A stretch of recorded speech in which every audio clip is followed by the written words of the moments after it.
Hare Krishna. Bluetooth connected. Good morning, everybody. Or everyone. Literally, one person. Yeah, thank you for coming. Yeah.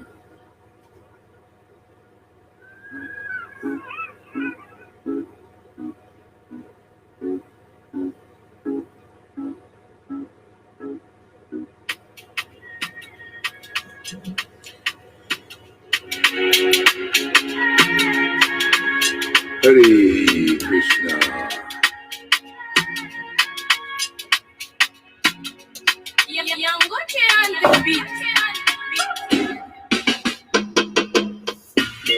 Hare Krishna, Hare Krishna,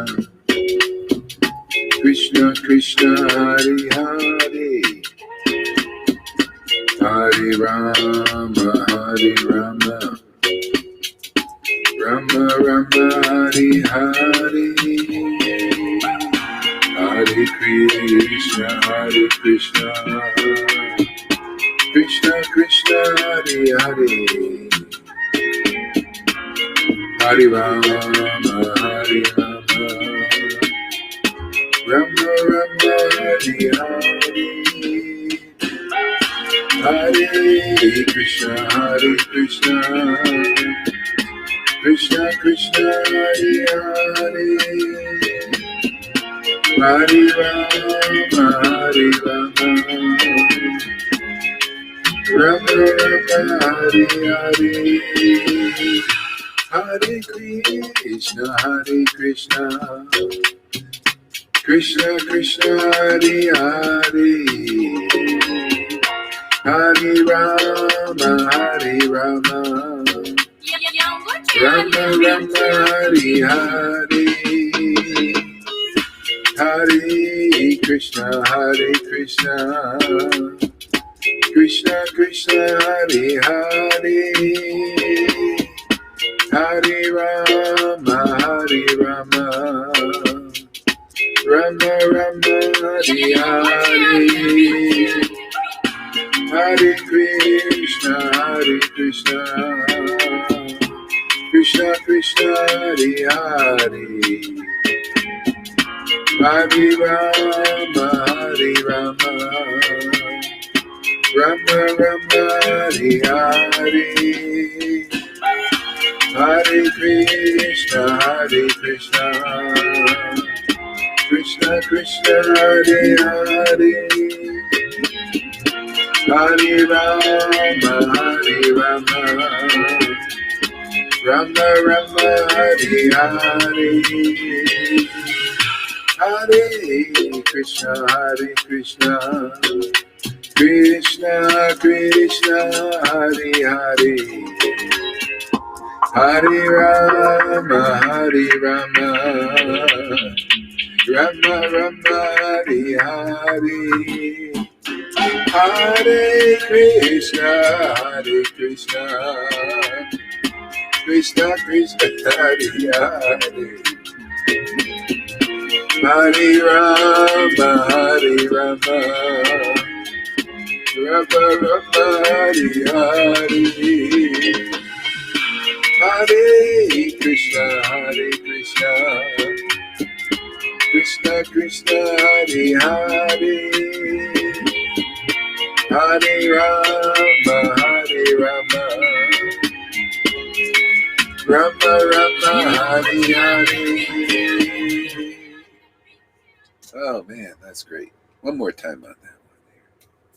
That's great. Jai Srila Prabhupada, Jai Jesus. Jai Shri Krishna Chaitanya. Prabhu Nityananda, Sri Advaita Gadadhar, Shivasari Gora Bhakta Vrinda, Nityananda Gauranga. Hare Krishna, Hare Krishna, Krishna Krishna, Hare Hare, Hare Rama, Hare Rama, Rama Rama Hare Hare, Hare Krishna Hare Krishna, Krishna Krishna Hare Hare, Hare Rama Hare Rama,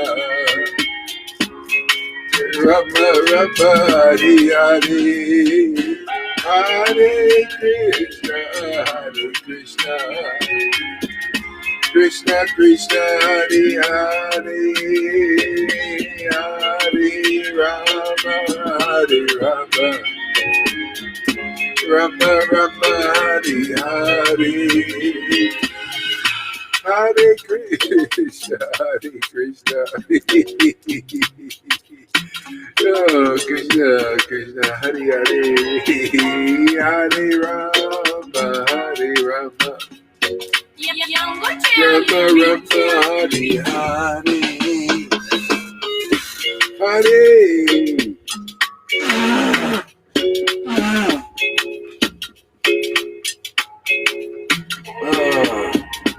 Hare Krishna, Krishna Krishna Hare Hare, Hare Rama Hare Rama, Rama Rama Hare Hare, Hare Krishna Hare Krishna, Krishna Krishna Hare Hare, Hare Rama.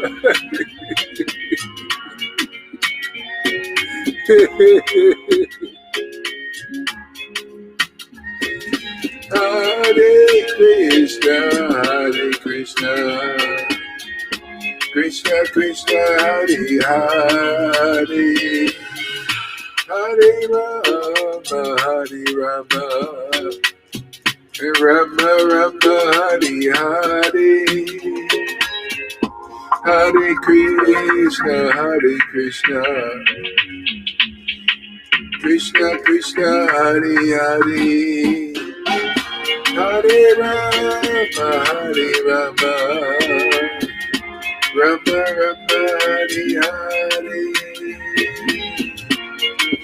Hare Krishna Hare Krishna, Krishna Krishna Hare Hare, Hare Rama Hare Rama, Rama Rama Hare Hare, Hare Krishna Hare Krishna, Krishna Krishna Hare Hare. Oh, Krishna, Krishna.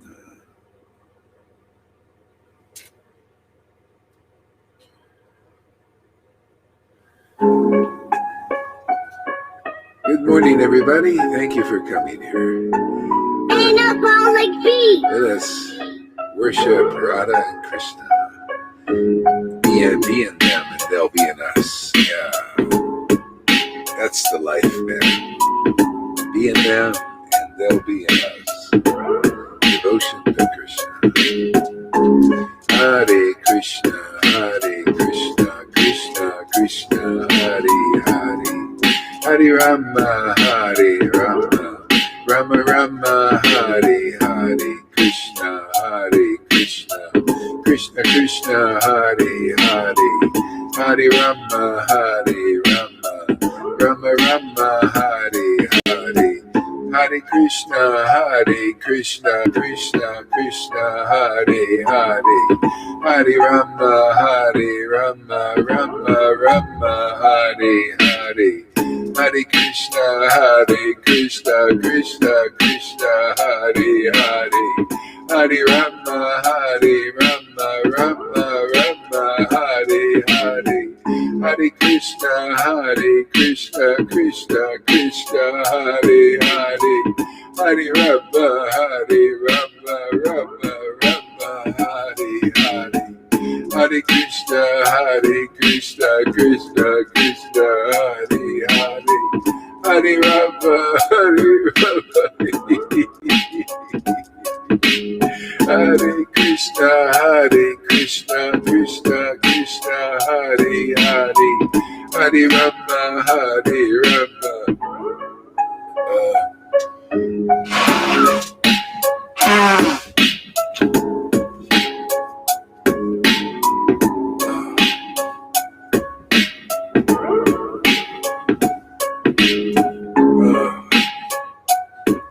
Oh, Krishna, Hare Krishna, Hare Krishna, Hare Krishna, Krishna Krishna, Hare Hare, Hare Rama, Hare Rama, Rama Rama, Hare Hare, Hare Krishna, Krishna Krishna, Hare Hare, Hare Rama, Hare Rama, Rama Rama, Hare Hare, Hare Krishna, Krishna Krishna, Hare Hare, Hare Rama, Hare Rama, Rama Rama, Hare Hare, Hare Krishna, Krishna Krishna, Hare Hare, Hare Rama, Hare Rama, Rama Rama, Hare Hare, Hare Krishna, Krishna Krishna, Hare Hare, Hare Rama, Hare Rama, Rama Rama, Hare Hare, Hare Krishna, Krishna Krishna, Hare Hare, Hare Rama, Hare Rama, Rama Rama, Hare Hare, Hare Krishna, Krishna Krishna, Hare Hare, Hare Rama, Hare Rama, Rama Rama, Hare Hare, Hare Krishna, Krishna Krishna, Hare Hare, Hare Rama,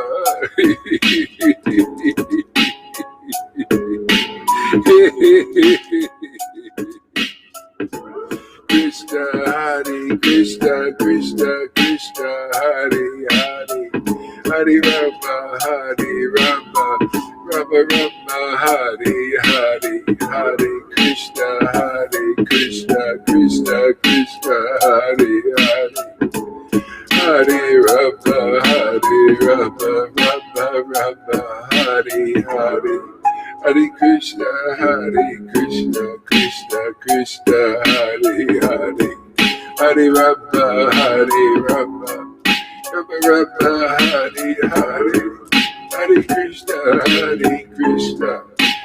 Krishna Krishna, Hare Hare, Hare Rama, Hare Rama, Rama Rama, Hare Hare, Hare Krishna, Krishna Krishna, Hare Hare, And a ball like Hare me. Rama, Hare Rama, Rama Rama, Hare Hare.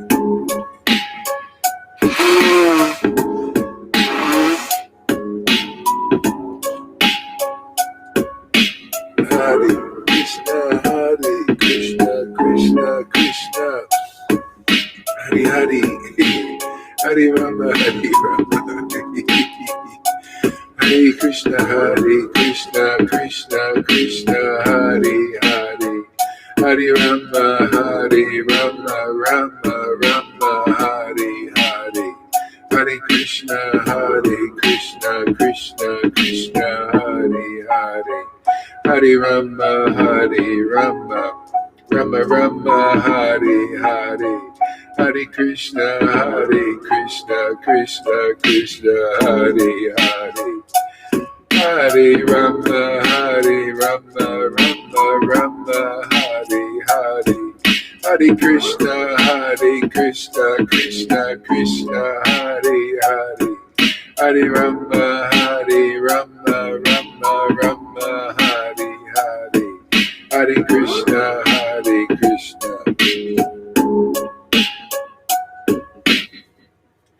Krishna Krishna Goranga, Hare Krishna, Krishna Krishna, Hare Hare, Hare Rama, Rama Rama, Hare Hare, Hare Krishna, Krishna Krishna, Hare Hare, Hare Rama, Rama Rama, Hare Hare, Hare Krishna, Krishna Krishna, Hare Hare, Hare Rama, Rama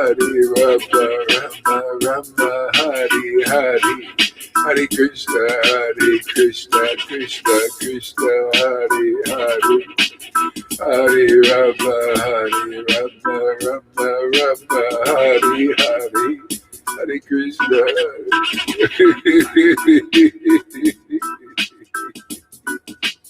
Hare Krishna, Hare Krishna, Krishna Krishna, Hare Hare, Hare Rama, Rama, Hare Hare, Hare Krishna, Krishna Krishna, Hare Hare, Hare Rama, Rama, Hare Hare.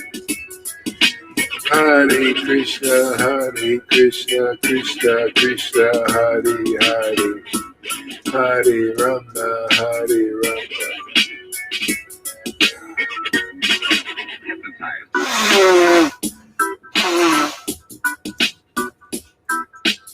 Krishna. Oh, Krishna.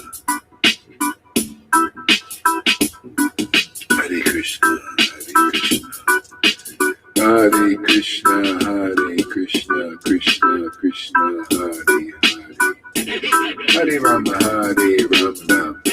Rama, Hare Hare, Hare Krishna, Krishna Krishna, Hare Hare, Rama, Rama, Hare Hare, Hare Krishna, Krishna Krishna, Hare Hare, Hare Rama, Rama, Hare Hare, Hare Krishna, Krishna Krishna, Hare Hare, Hare Rama, Rama, Hare Hare, Hare Krishna, Krishna Krishna, Hare Hare, Hare Rama, Rama, Hare Hare, Hare Krishna, Krishna Krishna, Hare Hare, Hare Rama, Rama, Hare Hare, Hare Krishna, Krishna Krishna, Hare Hare, Hare Rama, Rama, Hare Hare, Hare Krishna, Krishna Krishna, Hare Hare, Hare Rama, Rama, Hare Hare, Hare Krishna, Krishna Krishna, Hare Hare, Hare Rama, Hare Krishna, Krishna Krishna, Hare Rama, Hare Krishna, Hare Krishna, Hare Krishna.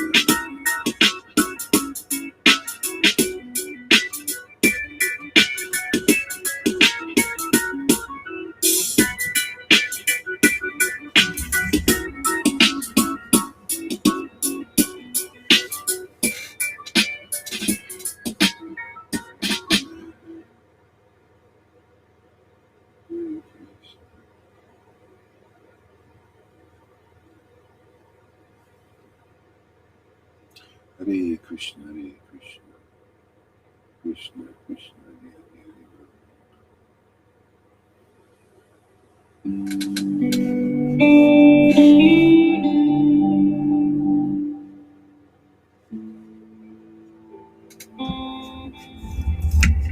Krishna Kanamrita.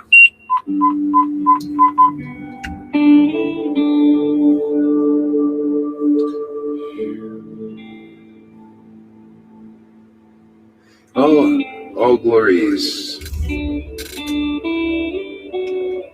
Professional mode. Pop mode. Host mode.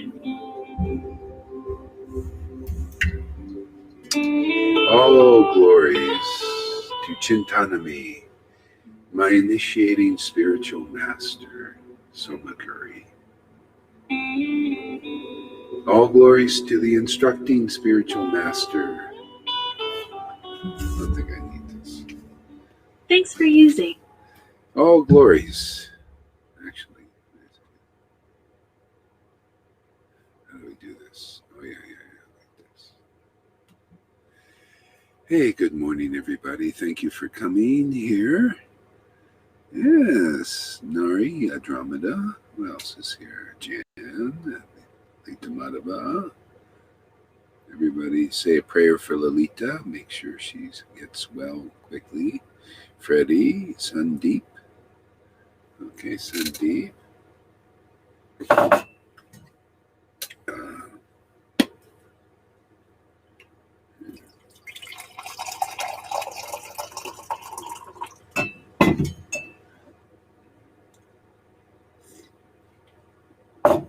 Madhu Mangal Das. Amy, River. Francis, Dr. Tom. All right. Full house, almost. Missing a few more. All right, so let's read from Krishna Karnamrita. Does anybody want to come up on stage here? Yeah. All right, let's see. Here, where were we here? All glories to Chintanami and my initiating spiritual master, Somagiri. All glories to my instructing spiritual master, the Supreme Personality of Godhead. All glories to my instructing spiritual master, the Supreme Personality of Godhead, who wears a peacock feather in his crown. All glories to the Supreme Personality of Godhead, who wears a peacock feather in his crown. My instructing spiritual master, under the shade of his lotus feet. Under the shade of his lotus feet, which are like desire trees, Jaya Shri Radharani enjoys the transcendental mellow of an eternal consort. Oops, what happened here? I lost it. Back up. There we go.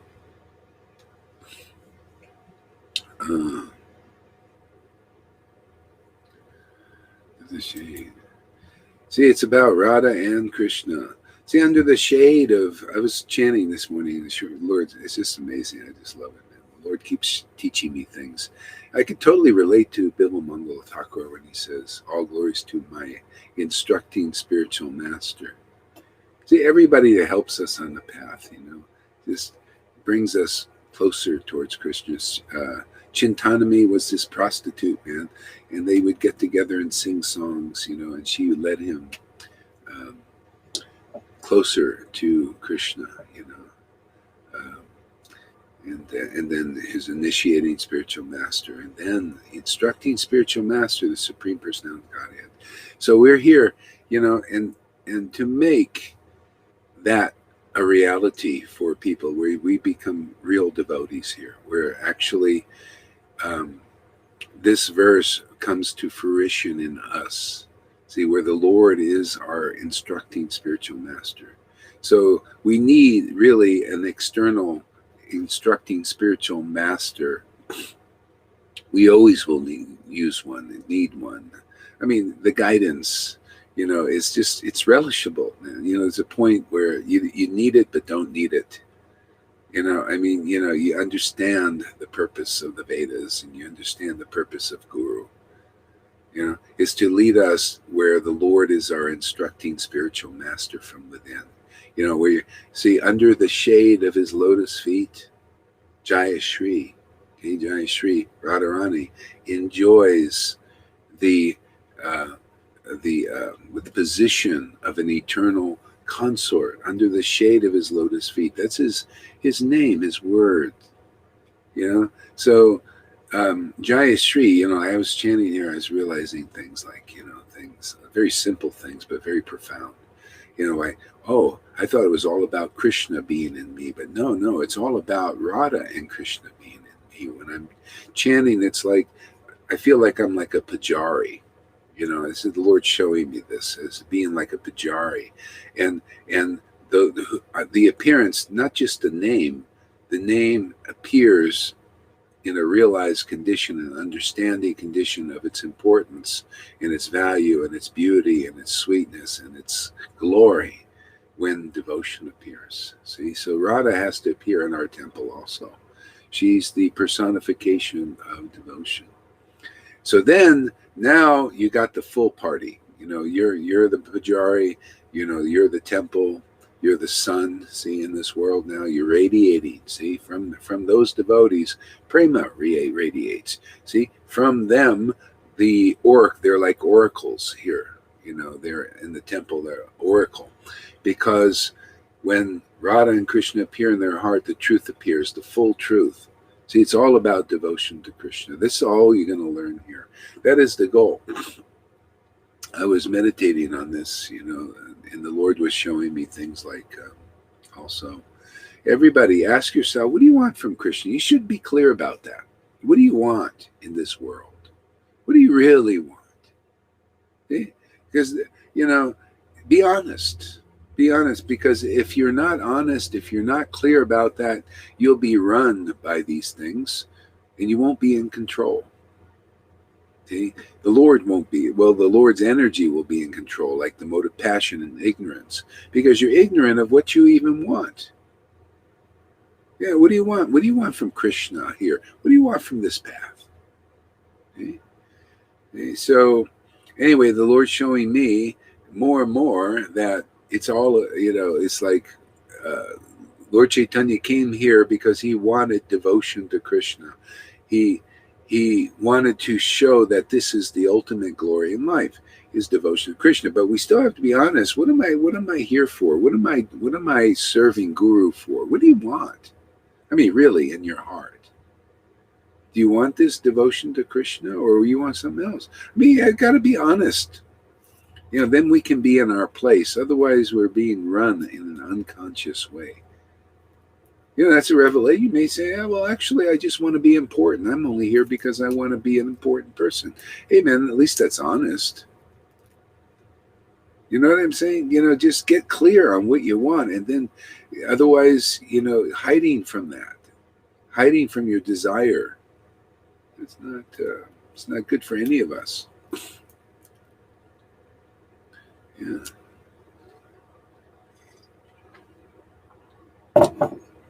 So Andromeda says, just love. You just want love, just love. Well, let me tell you, if you really want true love, love is a relationship. If you just want love, then you're not, you want more clarity on how to, anyway, to me, true love is a relationship. True love is Radha's love for Krishna. So that's true love. She's not just love, love, love. I mean, she's love and she has an object.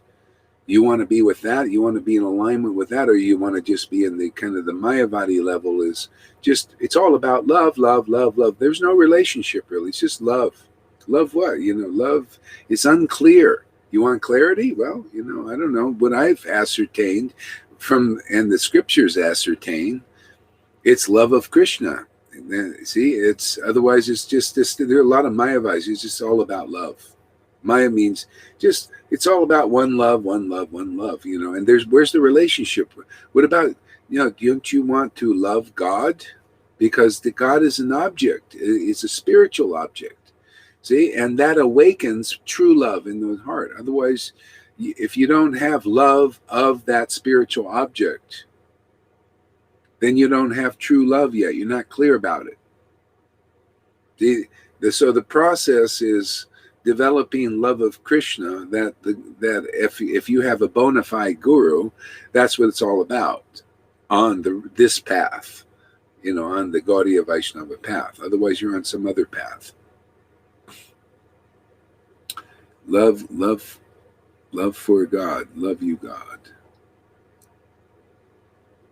Love on devotion. Again, see, love is devotion, actually.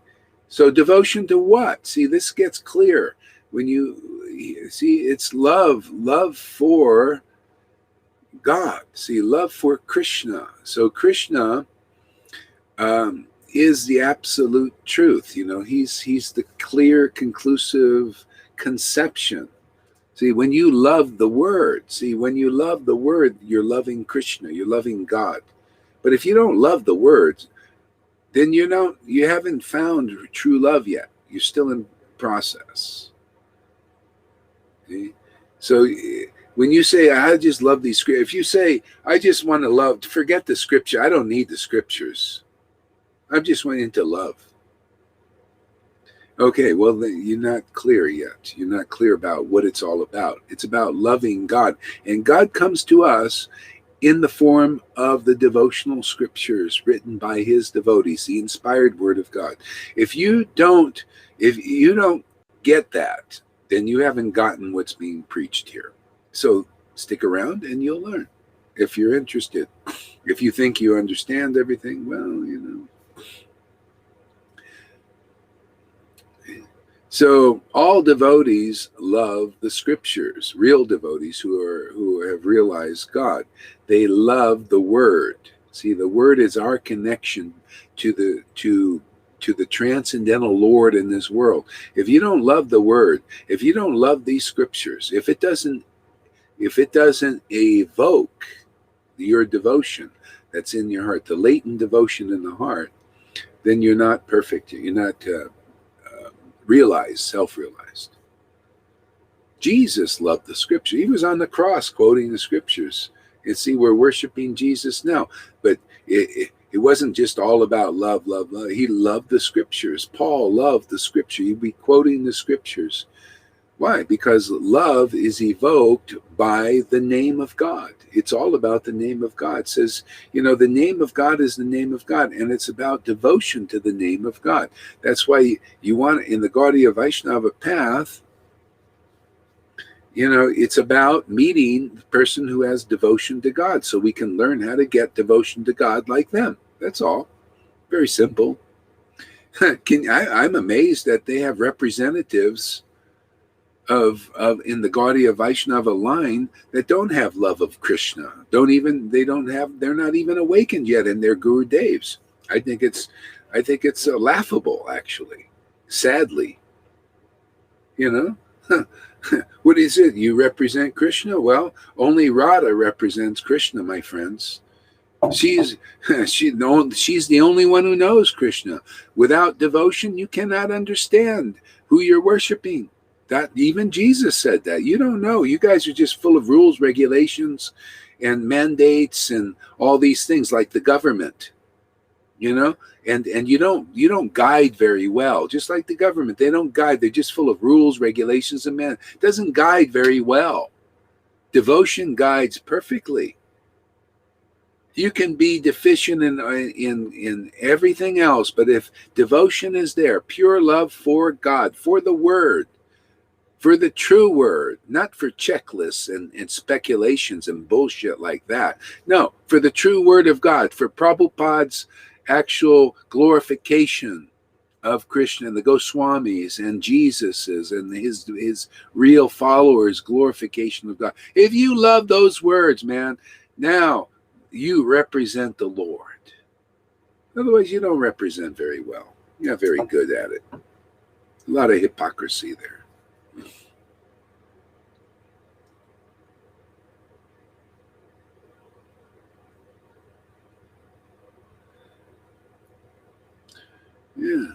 Yeah.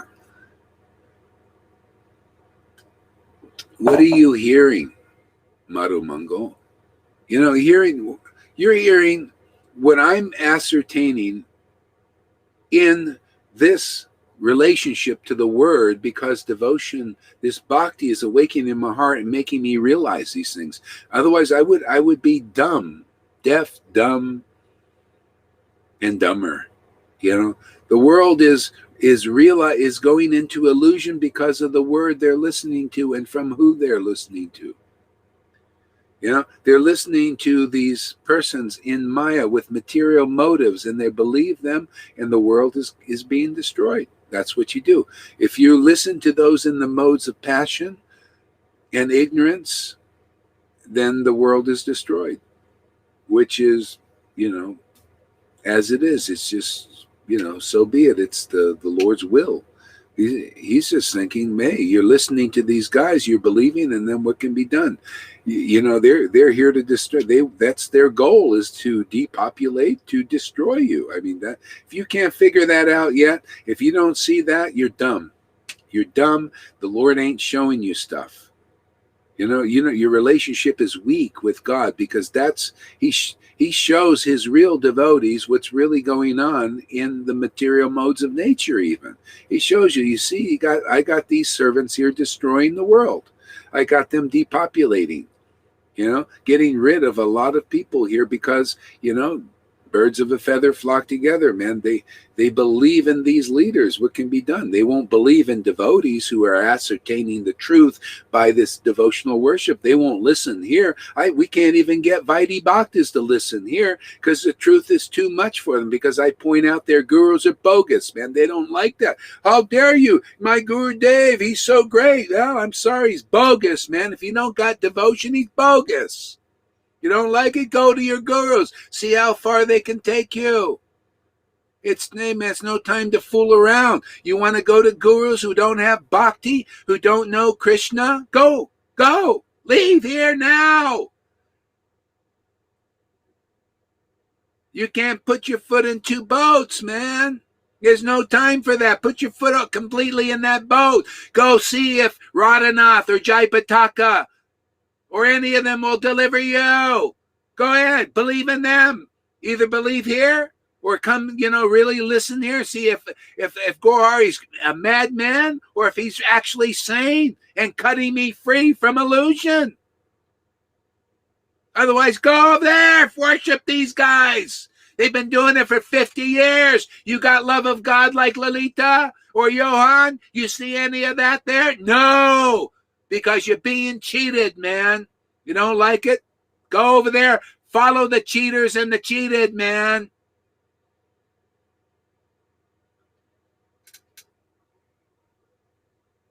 How are you saying? Hey, man, did you get delivered yet like Lalita and Johan? Can't you see this process works? Because we cut like the guru is supposed to do. Cut off illusion. It's an illusion. If you're saying I represent Radha and Krishna and Vrindavan, and you don't, it's a lie. There's a lot of lies going on in the world, and I'm not standing for it anymore. Why? Because the Lord's inspiring me to be like this.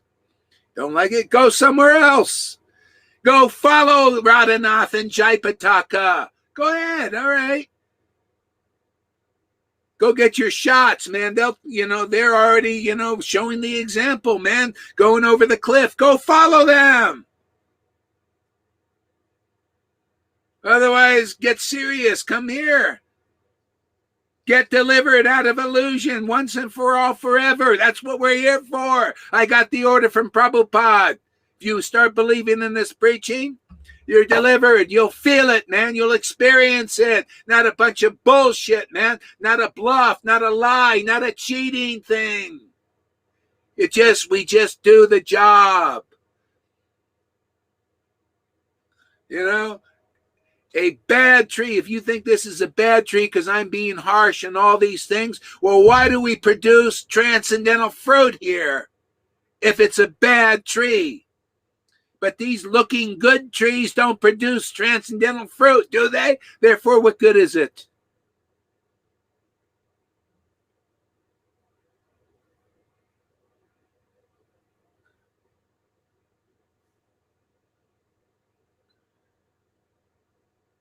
Yeah, you want to meet your eternal family? Well, you better get serious. Playfully serious. There's no time. I'm not here into politics, just to be frank. And the emperor has no friggin' clothes. If they got clothes, if they got devotion to Krishna, they'll say, Gaura Das, you're right. If not, if they saying, oh, you're wrong for preaching that a devotee who is representing Krishna is supposed to have devotion. No, that's not on our checklist, man. Get your friggin' checklist out of here. Don't want it. Don't need it. You guys believe in checklists? Go to Radhanath. Go to the The group, who decide on what is guru with their group, with their GBC friggin' meeting. Go out there and follow that bullshit. False humilities and all that stuff, and nobody gets love of Krishna. I'm here to make people sovereign in their lives because Radha and Krishna will be dancing in their hearts.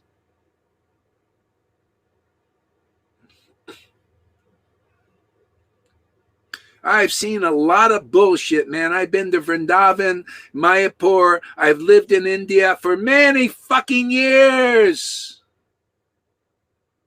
I've seen the big show. Sorry about the French. But anyway, it's what it is. I've seen the big shows. It's all a big show, man. Doesn't produce anything. No friggin' substance. Just a lot of etiquettes. Oh, how beautiful. I was listening to some devotees here. Oh, but no love of God, nothing. Just a bunch of talk. A bunch of flowery words. A bunch of hypocrites getting on stage saying we represent Radha and Krishna and they don't. You're a wolf in sheep's fucking clothing, man. That was the preaching. That's why we remember Jesus now, because he preached the truth, man. Set people free, set the captives free. I'm here to set captives free. Are you captivated by that? Do you believe in that bullshit? I'm calling it bullshit. I'm calling the hand. I say it's a pair of deuces and we got the straight flush here. But you still believe in a pair of deuces? Go follow the pair of deuces and see how much bhakti you get.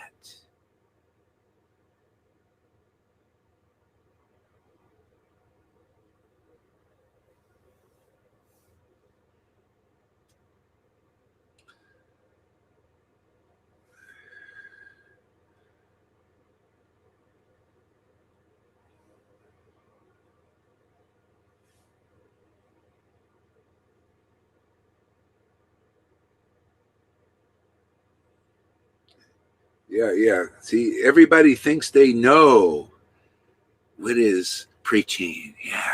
Yeah. You know what the highest truth is reality. What is reality? Love of Krishna. There's no other reality. Check it in the books, all of them. Love of God is the only truth, man, that stands. What is illusion? Everything else. Okay? Highest Bhagavatam. You people haven't heard a speaker of Bhagavatam yet. They don't know what a lion's preaching means, even though they read it in a book. Lord Chaitanya was a lion-like preacher. Oh, yeah. Nishingadev was a lion cutting all that illusion. Yeah, but they don't want to say. If they see it, they'd faint.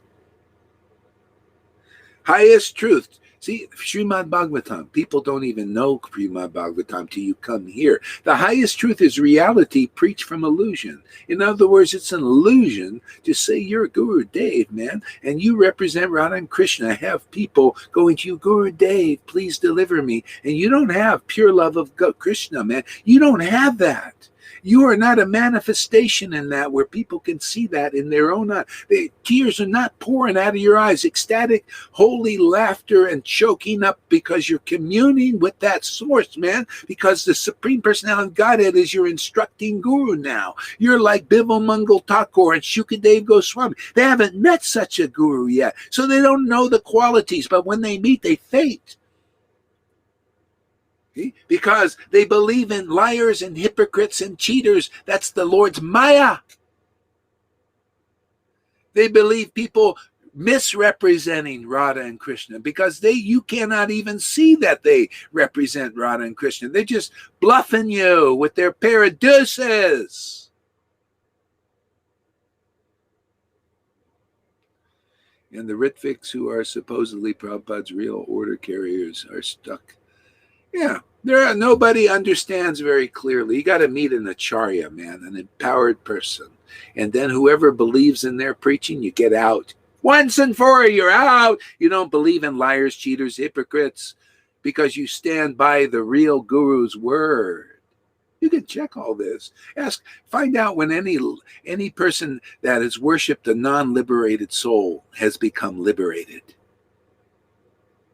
Did those who worshipped the Pharisees become liberated just because they believed the Pharisees? No, they were in illusion. When Jesus was here, you believe in his word, and it was rough, man. Sometimes.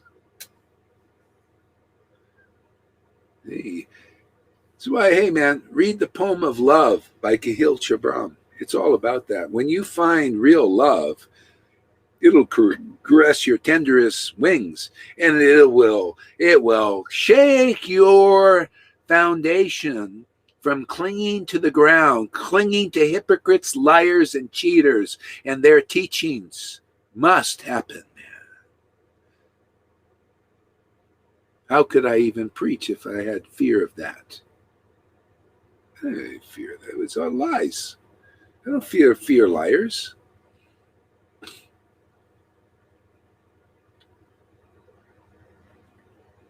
You want to have some fear? Fear the truth. You believe in hypocrites, you get their lot, man. You go where the hypocrites go. You go where the Faucis go and the Bill Gates go.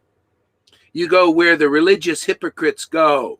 You want that kind of life? Well, go follow them.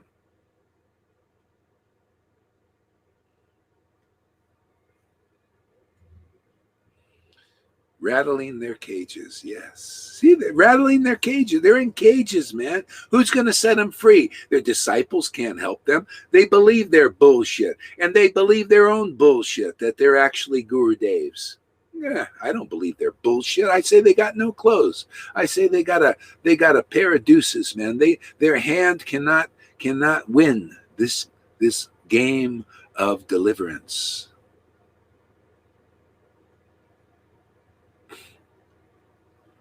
I don't know, man. I get inspired this way sometimes. I don't know. I just keep chanting in ecstasy like this, and the Lord inspires me to know that to me it makes perfect sense. Don't follow hypocrites. Don't follow those who don't have love of God. Why should you follow them in the Krishna conscious movement? Why? Doesn't make sense, especially when you could see here, even my disciples, many of them have love of God. You could see with your own eyes. Better to follow them than 1,000 of those gurus. Oh, you don't like this preaching? Go follow those gurus. There's 1,000 of them there. Better to follow Lalita Ganga or Johan. You're going to get a better result. Because God has chosen them. Radha and Krishna has chosen to live in their bodies. Better to follow them than 1,000 of those ISKCON devotees who don't have that. You know, if they got that, they shouldn't have any problem with this preacher. Say what he's saying is right. If you're saying what I'm saying is wrong, well, to hell with you. Go to hell, man. I don't care. Go to heaven, go to hell. Just go somewhere else, because that ain't going to fly around here. I say logic is going to be truth. What we're going to follow here. Yeah, no, to me, it's logical. Follow my disciples like Lalita Ganga and Johan, who are steady in their devotion now. You want to follow that, man. The Lord has chosen their bodies, Radha and Krishna. You can see with your own eyes, Radha and Krishna have chosen their bodies. Why not follow them? Well, Krishna follows them wherever they go. That's where the Radha and Krishna are. Why not go there? Why are you going to people with dry eyes that don't have any symptoms of devotion? That's not where Radha and Krishna are. Hey, man, that makes sense to me. What about to you guys out there? Is this too harsh? Too real? Too clear? You want unclarity? Go to these gurus who are unclear about the situation and creating checklists for their disciples to believe in. Go follow the checklist and see where that gets you. I follow the real conception that ascertained by devotion. Real bhakti that people can see with their own eyes. I ain't hiding anything. It's not time to hide. Everything's being revealed now. The demons are being revealed. Anybody with a brain cell that's working can see where the demons are. And if you can't, you're really under the whammy, man, under their rule of the demons or the demigods. Even I pay no demons or demigods any mind. I'm just worshiping Radha and Krishna. They're manifesting temple and give me these ideas. They happen to agree with the scriptures. And I'm just presenting this to the Vaishnavas. You can look it over. See if I'm totally nuts, and if they're sane, or Gohari's nuts. Compare with the scriptures. Compare their checklist with the scriptures. With chapter 1 of Adi Lila, what is a real spiritual master? See if you even need the checklist to ascertain what is a real guru, who is a real devotee, who is a liberated soul. Huh. See, that's why people have to hear it from a living person. Because if you don't, these persons, they present their speculations on what is Guru Dev, what is a real devotee, and they're not a real devotee, so they can't teach it. You gotta, the Lord has to be living in your temple, the body, man, the heart, and when they produce the symptoms that they are there, and that's what I'm here to preach, man. What are those symptoms of God, Radha and Krishna? What are the symptoms of them being in a temple in this world? Because that's the only place deliverance is. That's where the real guru is, otherwise not.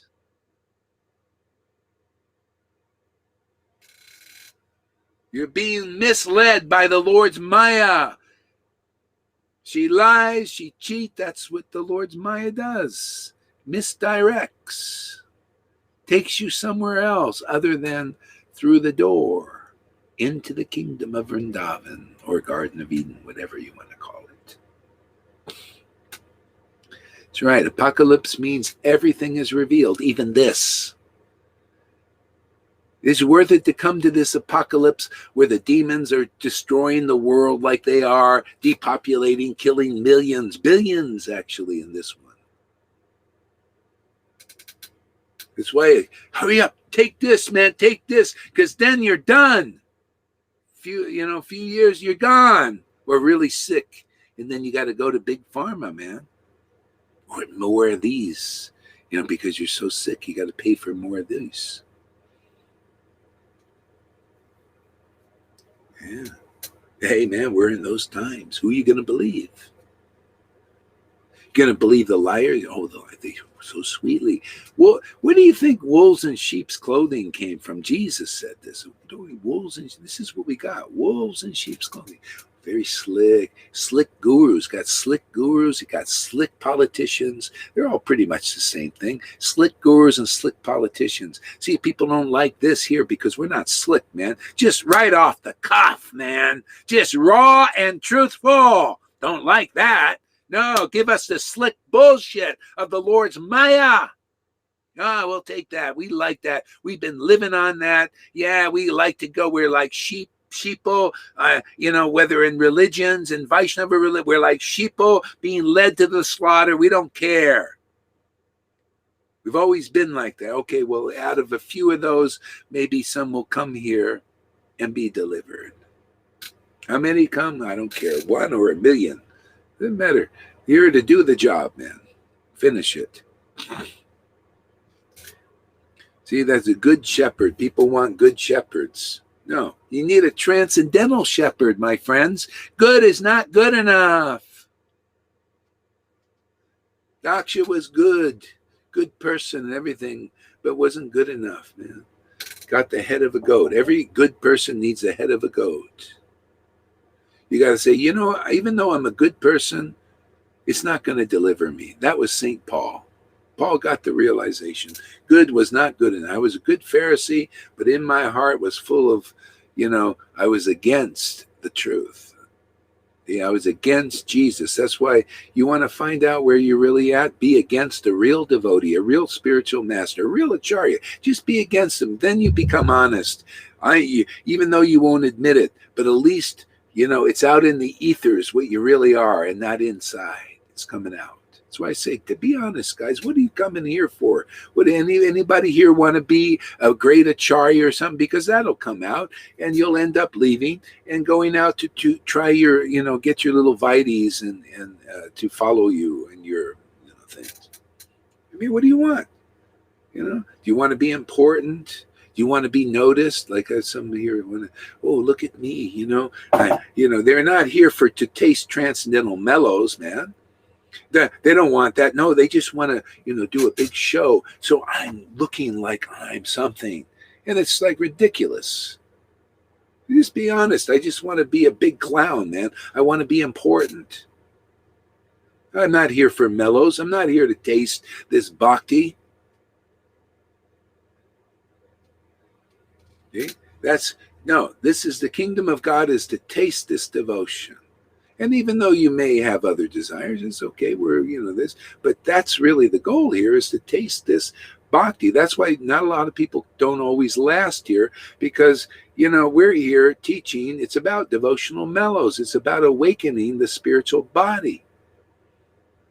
Okay? It's about loving God, man, because our life is in that.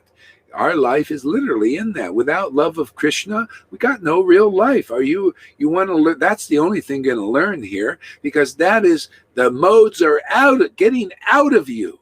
The modes think my life is the modes, man. Passion, ignorance, or goodness, to be a good person.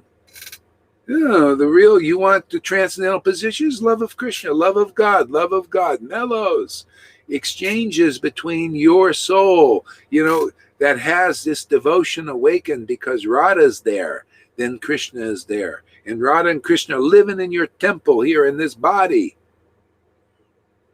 Okay? Oh, yeah, and you will speak differently than anybody else. You will be yourself, man. Your real self. And you will be truthful.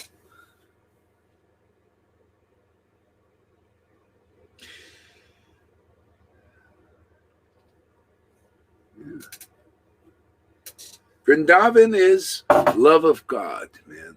Radha and Krishna, wherever, if you saw Radharani anywhere, and that's how you saw Lord Chaitanya, we're seeing basically God, Krishna, in the mood of Radharani. Anywhere he went, it was all about love of Krishna, love of Krishna. Everything started to remind him of Krishna, and then the love would awaken. He would chant the name Krishna, the mantra, and then Krishna would awaken there. And then the party was there. Then Vrindavan is there. And that's the reason why Lord Chaitanya came here, and that's the reason for our preaching here, is to get more of that, to get more deep into that truth that Lord Chaitanya was here. If you're not representing that, you're not representing the real Krishna conscious movement yet. It's not to represent rules and regulations and mandates and flowery worship forever. It's about, no, okay, that's your beginning. Are you ready to move on? I say that to gurus and their followers, man. We're here to teach teachers, because if you don't know this and you're not worshiping like this, then you need some instruction. You need to be redirected to the real goal of Krishna consciousness.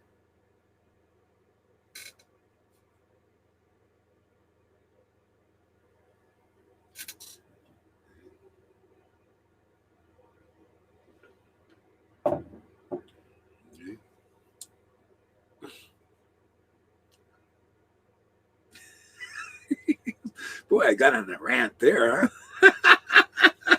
Where'd that come from? I was just nice, That's why I told one of the devotees here, I'm sorry, I can't control myself. I can't control this thing. It just,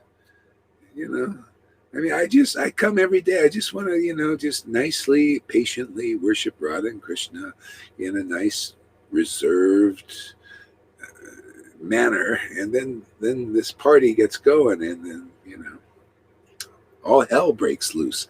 Literally, I think we're just all hell breaks loose. We're just breaking hell loose, loosening hell from the weights of people's feet, man.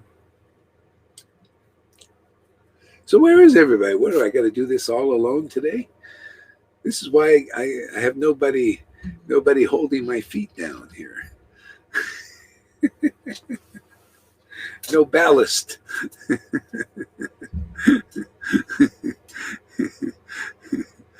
I can run amok.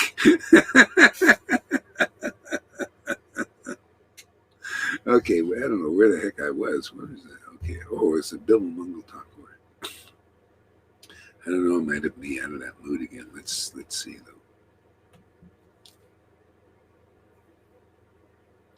Yeah. See, under the shade of his lotus feet, which are like desire trees, Jaya Sri Radharani enjoys the transcendental mellow of an eternal consort.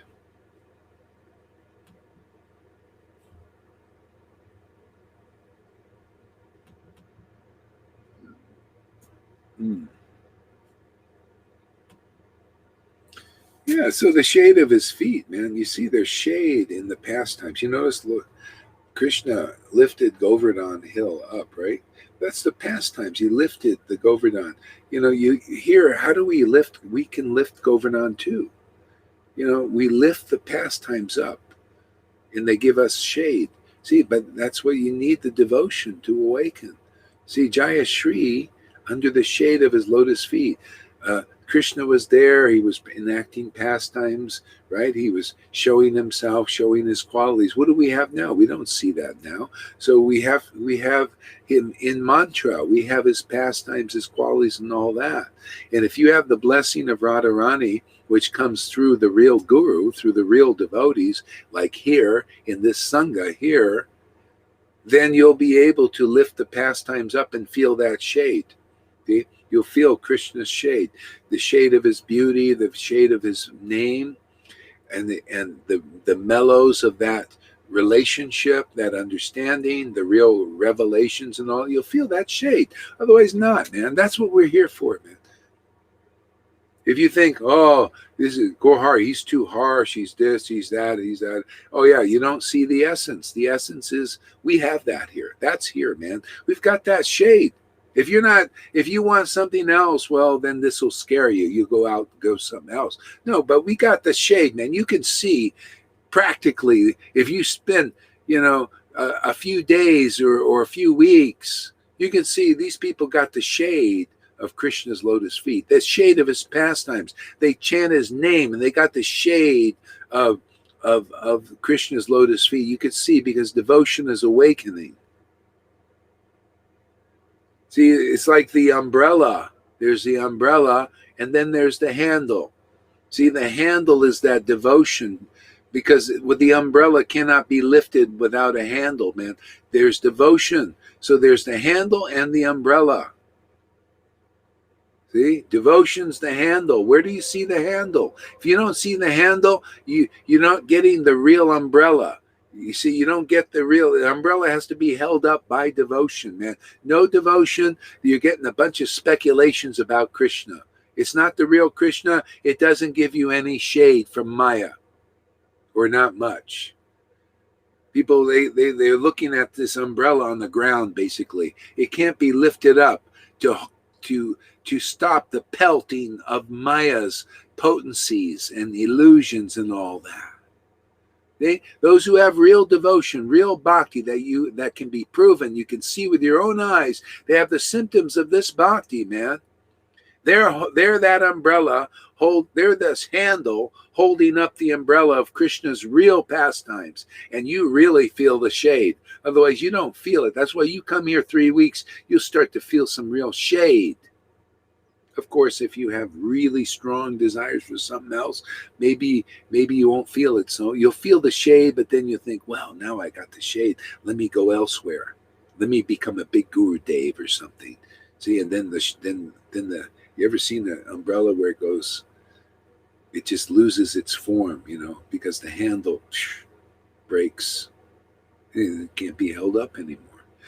See, then you go back into the speculation. I've seen this. People leave here and they want to become big teachers and they have controversy with this teaching here.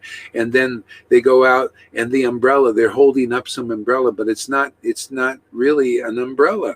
It's just a bunch of speculations, not Krishna's real pastimes. They're not a worthy handle. They're on the ground, basically, with their followers thinking they're back into the imitation of being an authority in this world. No, we got to see the symptoms of the mercy of Lord Chaitanya, which is Radha's love holding up that umbrella, man. Then you're getting the real conception of the absolute truth, man. Yeah, a worthy one that keeps you free from the Maya, man. Stops those pelts down there, some speculations of the whirlwind demons. And the Putanas, the hypocritical leaders out there, they're still, Putanas got them by the throat, man. Nobody can help them except over here, I think. Nobody seems to do anything about it. I'm here to free the captives, man. Why? Because Radha and Krishna are here in this world. They give me the inspiration. They give me the word.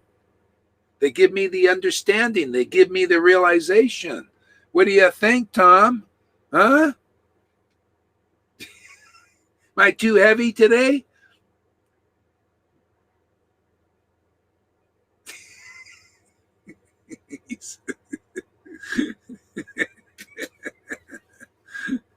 What do you think? Give penny for your thoughts. Here's a penny.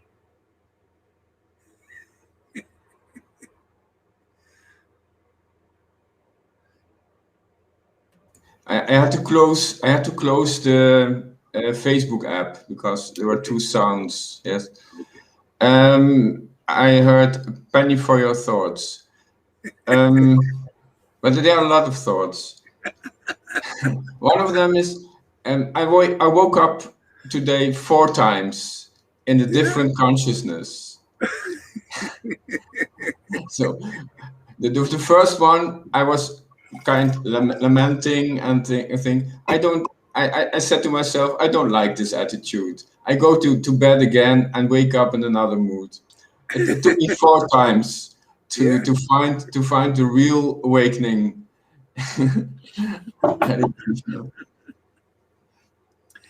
Well, God, Krishna is working with you in an unusual way, very unique. So you like this attitude better? You woke up the last time? Yes, the last time was the best. Yes. Yeah. No, actually, the third time was very nice. Oh. It was the third time was very nice.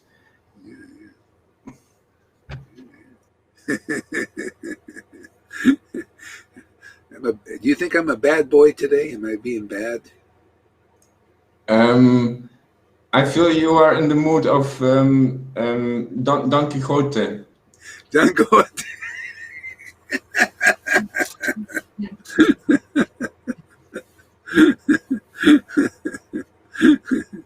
Maybe so.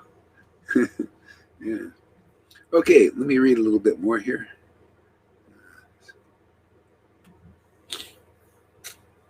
Yeah. I mean, this is so profound. Under the shade of his lotus feet, which are like desire trees, Jayashree enjoys the transcendental mellow of an eternal consort.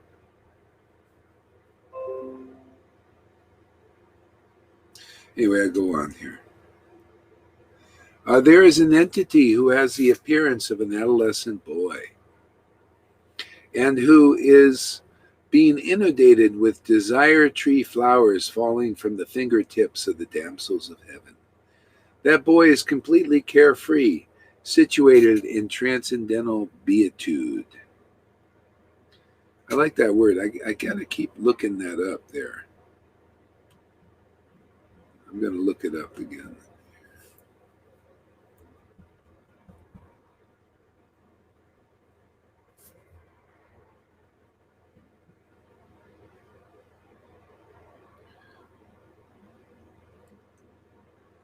So, beatitude, meaning the word beatitude comes from the Latin beatudo, meaning blessedness. Oh, yeah. The phrase blessed is in each beatitude. See, blessedness. Okay, where was I?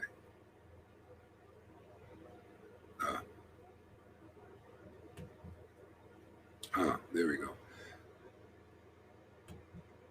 Oops.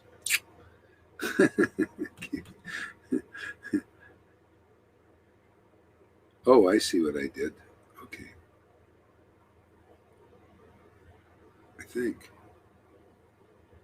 Where are we? Did I lose everything? Let me see here.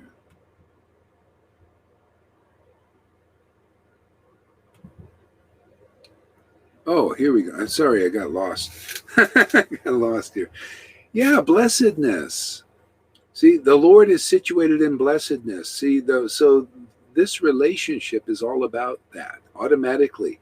You know, when you get awakening devotion to Krishna, now you're starting to know what real blessedness is because you're in the real God.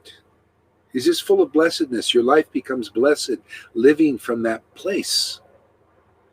You know, and this is what it's all about. Devotion puts you in that place of blessedness. Otherwise, we don't know what is being blessed. You know, you're living in the world. What kind of blessedness is in this world? Would you look at how the world is now? You think it's blessed?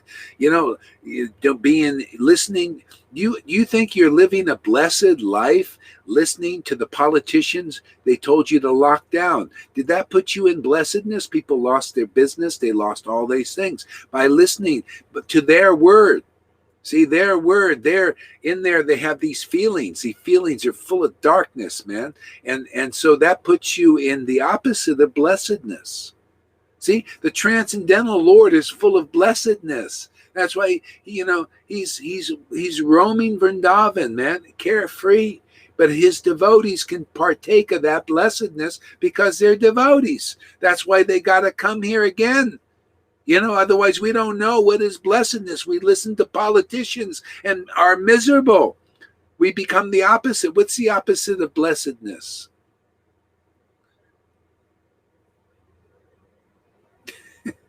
Let me find out what that is. The opposite of blessedness. Then you find out what's going on in this world because people are in that word, in the word of hypocrites and liars and cheaters. They're in the word of the Maya of the Lord, the twisted energy, you know, this shadow. What? Being cursed. Being cursed. Everybody's under the curse. See, you're literally, these people, they think, oh, let me go for shelter under these persons who told me to lock down, and you have the opposite. I'm cursed. Oh, to put the mask on because this is good for my health, and I'm cursed. They're lying to you. To take this, you're under the curse. You listen to liars, cheaters, or fearful persons who are under the curse. You got to find those who are in blessedness. Jesus was in blessedness. The Beatitudes, these are these things that he realized praying to God. They're blessed revelations and realizations. Same thing is this word here. You will, if you come and you listen and you take these words to heart, you will see blessedness come from. That's why, you know, sometimes they're a little stern. Well, my Lord is an authority. And sometimes hey man, if he's in your temple, he's going to be a bit authoritative sometimes. And he's going to be soft sometimes. That's the nature of God. He's sometimes an autocrat. Hey, man, you think his shadow is represented as Como. That's the shadow. You know, so the real thing is the Como's going to lock you down. We're going to set you free from your cages. And so he represents the antithesis of blessedness. He wants to lock you down and give you a vaccine passport. And we want to unlock your cages. But the same attitude is there sometimes, but has a different result. Because that's the shadow, and this is the light of real conclusive truth. See, that's the reflection. It looks like this. That's why people misunderstand. I get angry like this, but to unlock your cages, you caged up birds. We're going to set you free. So you gotta, that's why God has a Nishingadev, and Lord Jesus Christ went into the temples and started whipping those guys, man. Had a result. It set them free. Different result. Lord Shadow locks you up, gives you a vaccine passport. It gives you a cursed life. That's a cursed life, man. Put this, you're gonna last a couple of years probably, or you're gonna get really sick and big fire. That's curse, curse, curse, curse. You're gonna come here, we'll set you free with our lion like roaring here. Is anybody getting this now? or are you going to run away? Go run to the gurus over there. A lot of good they can do you. Go ahead, Tom. What do you have to say? I like this chapter. There's a full chapter in the Srimad Bhagavatam where Prahlad he needs to pacify. He needs to pacify the Lord. It's one full chapter. He needs to pacify him. The Lord is angry. Yeah. He needs to pacify him because he accomplished his goal, was to kill that demon. We haven't accomplished our goal yet, so there's going to be a bit more roaring around here. You know,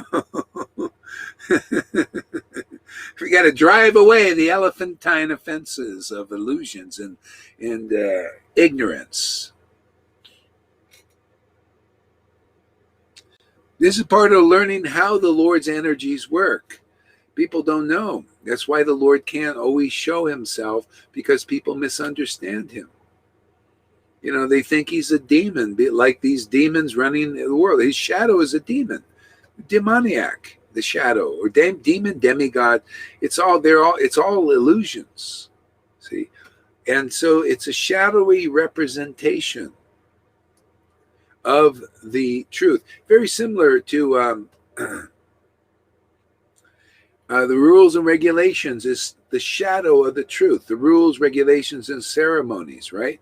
It's a shadow of the truth. That's why you notice there's sternness in the rules and your mandates and all that stuff. Well, when you're ready to be free, the Lord removes those shadows. But he does it by, hey man, if you can take the truth, man, otherwise you're going to be under the mandates. People run here. If they can't take this truth and be set free, they're going to run to the mandates. Then you're going to have these gurus and all that. They're going to give you lockdowns and don't. You know, so here we set you free from those things. These things by the truth. The truth sometimes is roared out. It sets you free from all that. Otherwise, you know, sometimes these guys, they give you, this is the shadow. It's a cursed life, man. This leads to blessedness. That's all I know. Now I know why Gurudev calls me a pit bull, because I will never give up. Yeah, that's right. Because I'm testing, see.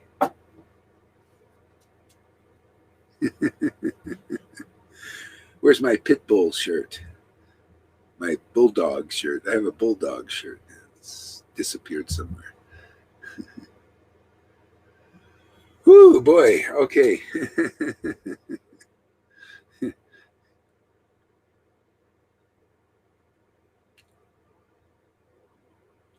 All right, so.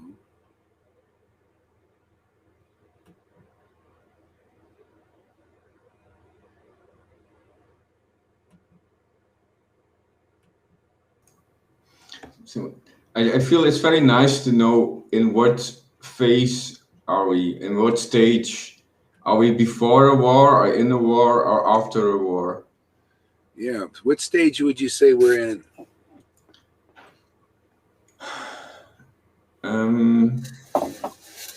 In between state.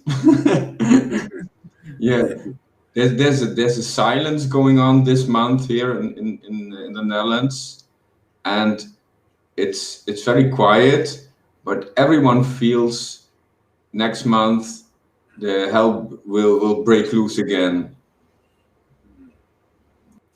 Yeah. Well, that's because it's under the curse. See, you're under the curse when you're leaders. See, the thing is, if people stop believing in the leaders, but they can't. See, they have to believe in something. So they can believe in the demigods, but you see, this is why this is a war going on, because right now the demons are more powerful. See, they got technology. See, they're all lined up. They've been planning this. They've been, this is why they're more organized. The demons are more organized now. They've been planning this for maybe centuries, and so what did they do? So they got what? Technocracy. You got Google, you got Facebook, you got Instagram, you got Twitter, and everybody's listening to these things practically. Everybody has been, so they've been working on getting us addicted to these social medias so that we're tuned in. Oh, and then they got the mainstream media. They got a lot of power there, wouldn't you say? Oh, and then they got the weapons, man. All these weapons they've been taking everybody's taxes to develop, you know? And then, oh, wait, we haven't finished yet. This is what the demons have. And then they got the FBI and the CIA. And, you know, and the politicians. What hope are these demigods going to get now? I mean, really? You think they're powerful enough to overturn this? Come on, man. And, oh, and the masses are all listening to these people. So that's why there's a fight, because there are a significant amount to try to fight. But who knows?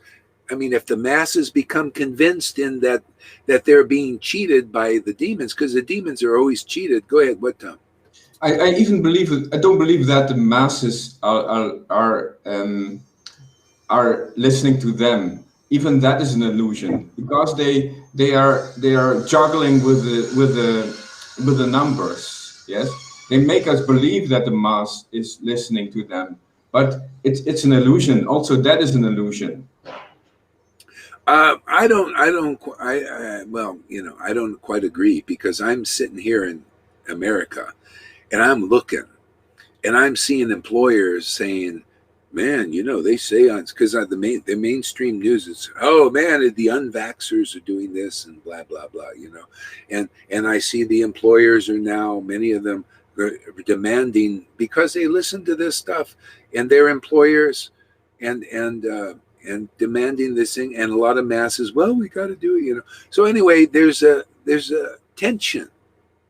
Maybe some people are not, they don't want to listen. That's why they're going to the drugs to be dumbed down. Give us this, suicides, you know, 1 out of 4 children in America, it says, the report, 1 out of 4 children are contemplating suicide. How that? All because of this. These are demons, man. They create a cursed life, you know. And so the good people, the demigods, are saying, hey man, you're lying, you're cheating. And they are, you know. So anyway, this is the tension here, you know, going on. But to me, this is also a message here. This is the real truth. See, this is where the real strength is connecting to our source, because we're spiritual. We're not just good people, man. Good this started with the Garden of Eden, of eating the apple of the knowledge of good and evil. I'm a good person, you're a bad person, and let us fight. This is the modes of nature. See? So we need truth, man. We need deeper truth. We need the highest truth, and that's what we're about here, so we can finish it. For everybody will lay down their weapons. Oh, let's just put them down, man. Why are we fighting? We're both an illusion. Yes. But when somebody is in the mode of goodness, yes, they cannot count the amount of people who are in the in Shuddha Tattva, in pure goodness, because they cannot see, so they cannot count. Yes, so only someone who is awakened, he can count who is awakened and who is asleep. Yeah. And there was a man here in Holland. He had a lecture, and he said there are 12,000 lawyers in Holland, and 1,000 are awake. And he said there are also like 12,000 or 20,000 doctors, specialized doctors, and 2,000 of them, they are awake. And they also organized in Doctors for Truth. And so you need someone awakened to count the awakened persons. Of course. Yeah, I mean, that's what, you know, that's we're here. See, a lot of people believe like, they believe like this, different things. We need higher power to overcome this. So some people are saying, yeah, it's Allah. Some people are saying it's Jesus Christ. Some people are saying it's Krishna. Some people are saying it's the Brahman. It's this Brahman level. They have different words for it. The oneness or one love or love. So they have different. Now that's on the right track. We need this deeper connection to source to overcome this, and because without it, we're in this. They're fighting things, and so right now the motive. This is why I love the Vedas. The Vedas and the devotional scriptures and the devotees who are realizing these things, they can understand how the Lord's energies are working better than those who are caught up in it. See, you're caught up in this. You can't understand how it's working. No, right now, see, I mean, the peace is in the truth. See, they don't have deep enough truth. They're all agitated. Even the good people and the bad people are all agitated. They can't help it because they don't understand how the energies of the Lord are working. So one thing is right now, the motive passion, which is demoniac, passion and ignorance, is more powerful. So that's why we see all of this stuff being destroyed, because that's what the motive passion and ignorance does. It destroys things. It comes and destroys. So and then so the mode of goodness is weaker, and it's trying to like fight that.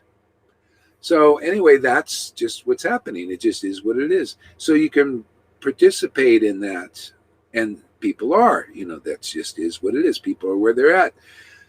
So I don't know. I like the deeper truth, man. To me, this gives the real peace, and this is what I'm here to stand for. I'm here to help people from both sides realize the deeper truth, see, and be set free from this game of misery. It's just a game. It's the Lord's Maya's pastimes, good and evil fighting. This has been doing from time immemorial. But anyway, we're here to set people free. People come here, you'll get the umbrella. You'll feel Krishna's transcendental pastimes that transcends all this stuff in the world, giving you freedom, man, giving you happiness, even at this time. You'll be able to get through this where these others can't. Even good people are thinking of suicide. I'm telling you, man, I already heard it. One guy, he's just at the end of his rope, and he's a Christian, but see, he's not strong enough in God to really get through this. He's even thinking of suicide. In what he's saying, is this, and he's been trying to fight this for years. He sees it's futile. See, so you got to transcend it, not surrender to that, not necessarily opt out. I got to leave the planet. Cut off my, blow my brains out. Or fight this and die as a martyr, and I'm all right. So there's that going on. But people who are ready, you can transcend this. And then whatever they do to your body, it's like, okay, man, I got my real body back. The real body is the spiritual body, my friends. That's the whole purpose of life. You have an opportunity coming here to awaken your real body. Your spiritual body, that's the real you. This is all, this good and bad is all karmic thing, action and reaction. It develops the material body. You come here, you're developing the spiritual body. That's what's really important. That is the essential thing. And if that even awakens, you're successful. But you could be a good person or a bad person, and your spiritual body is not awakened or not much. You're not getting much. Here, your endeavors are, really fruitful. What I also see is that this war is, there are a lot of parties in this war. Yes, a lot of parties.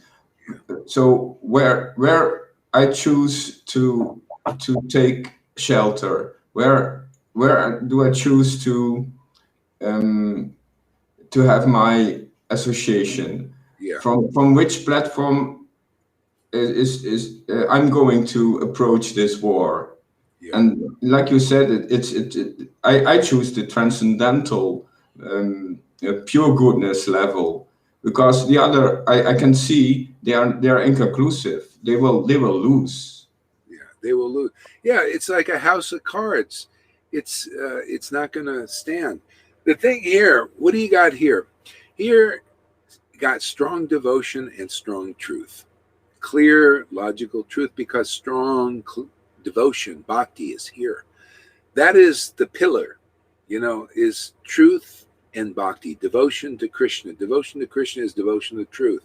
You can, that's why I can preach to anybody. Anybody can come here and we'll make you a better Buddhist, a better Christian, a better Allah worshiper, because you got more truth here about all of that.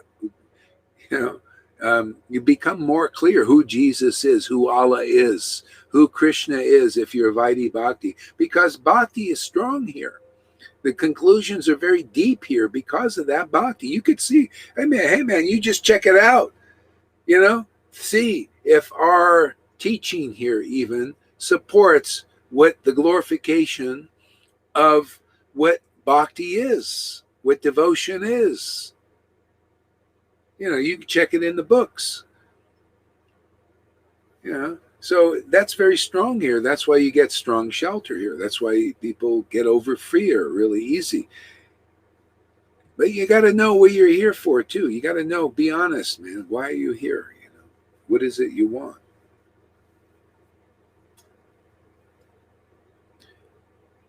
Transcending is the only solution. Yeah, to me, that's the best solution. That's what I stand for. I stand for transcending all of this.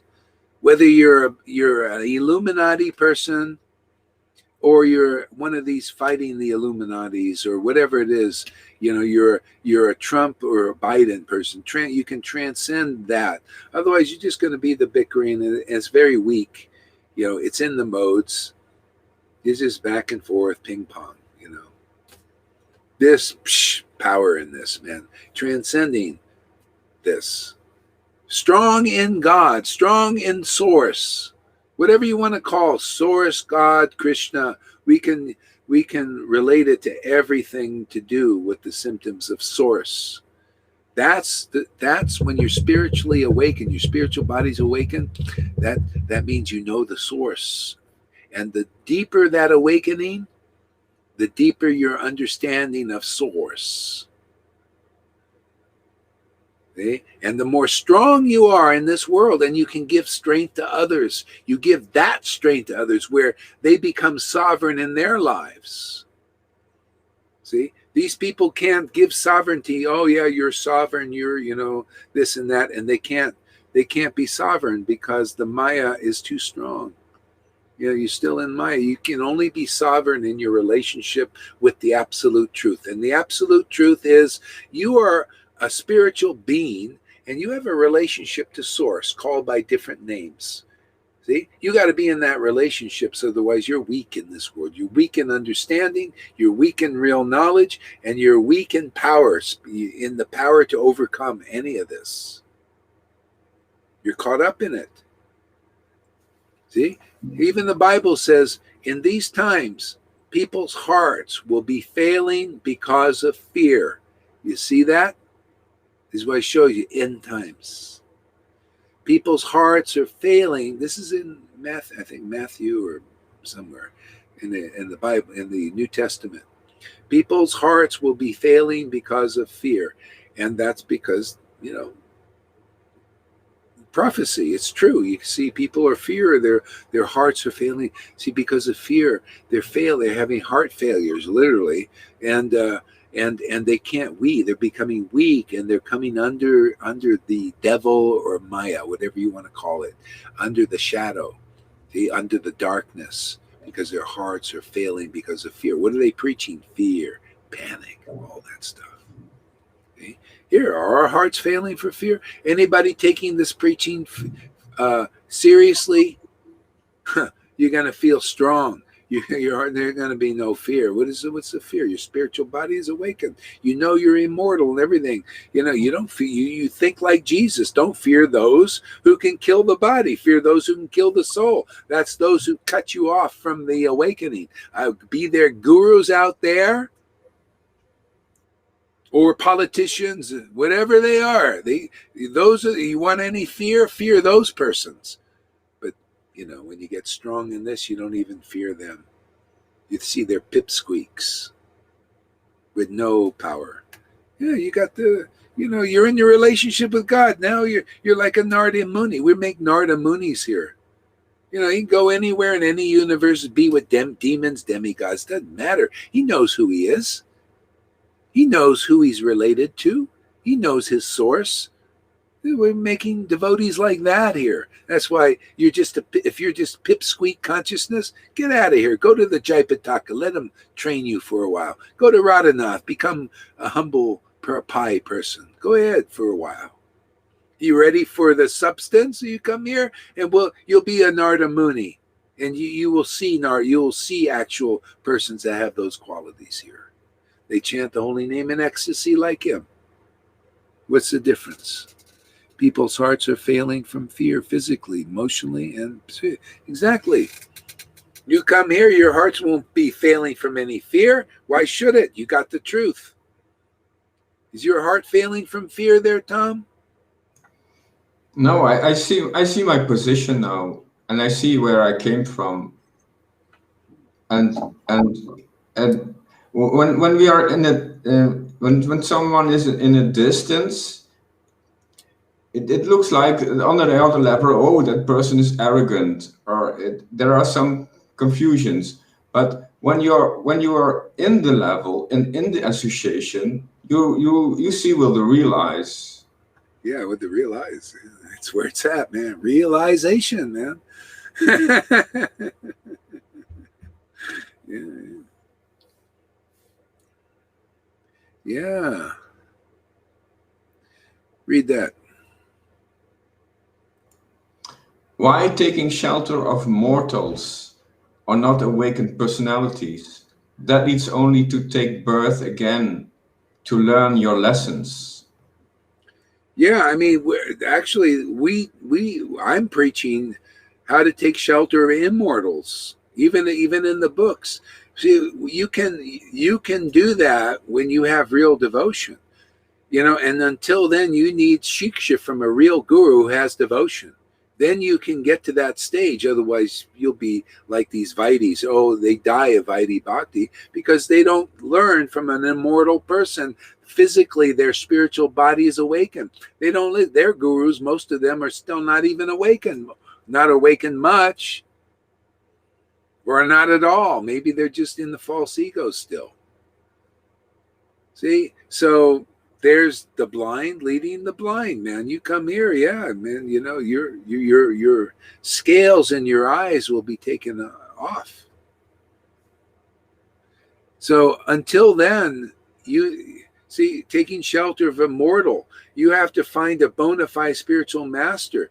And then when you read chapter 1 of Adi Lila, then you find out, oh yeah, my spiritual master's like that. Yeah, they are immortal. I can see the symptoms of even though they got a physical body, I see the symptoms of immortality in their body. And I see them in that ecstatic devotional relationship. That's where I need to be. Now that's intelligence to me. That's logic. That's Krishna consciousness. Otherwise, go learn from these guys with checklists. I don't need people that don't want to listen. No, go over there.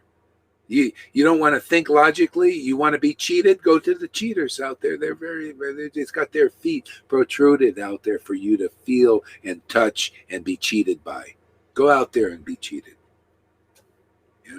You want truth? Come here. We'll give you the truth. I won't hold it back. I won't hold back the bhakti if it comes. If the truth comes, I won't hold that back. I'll just be honest with you. Even though all of you will leave, I'll still be friggin' honest. It's worth it. Every day is gravy for me now. And icing on the cake. If you stay, everybody stay. Or if this is too much and I just can't handle, go hard. Well, okay, go. Whatever, man. I know what everything else is icing. If a few more come along, great. I ain't going to stop my march in truth. I want to stay with the truth. I stay with the inspiration. Check my words. I'll check them myself, man. Well, I keep seeing it's all conclusive here, man. Yeah. I remember Lord Chaitanya, he said to someone, to a devotee who came to him, now you learn, you go and you learn from a realized, awakened person. You have to learn from a realized one.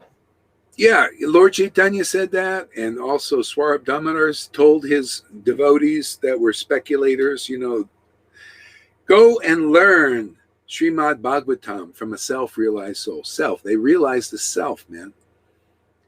But not everybody can take shelter of that. That's why you need to go and do the Vaidhi path, and you need to have these gurus for a while. And then you see, okay, there's some fault in that. This is the Ramananda Roy thing. You got to just continue to see, okay, I thought I can get Krishna this way, but it led me to, I need to move on.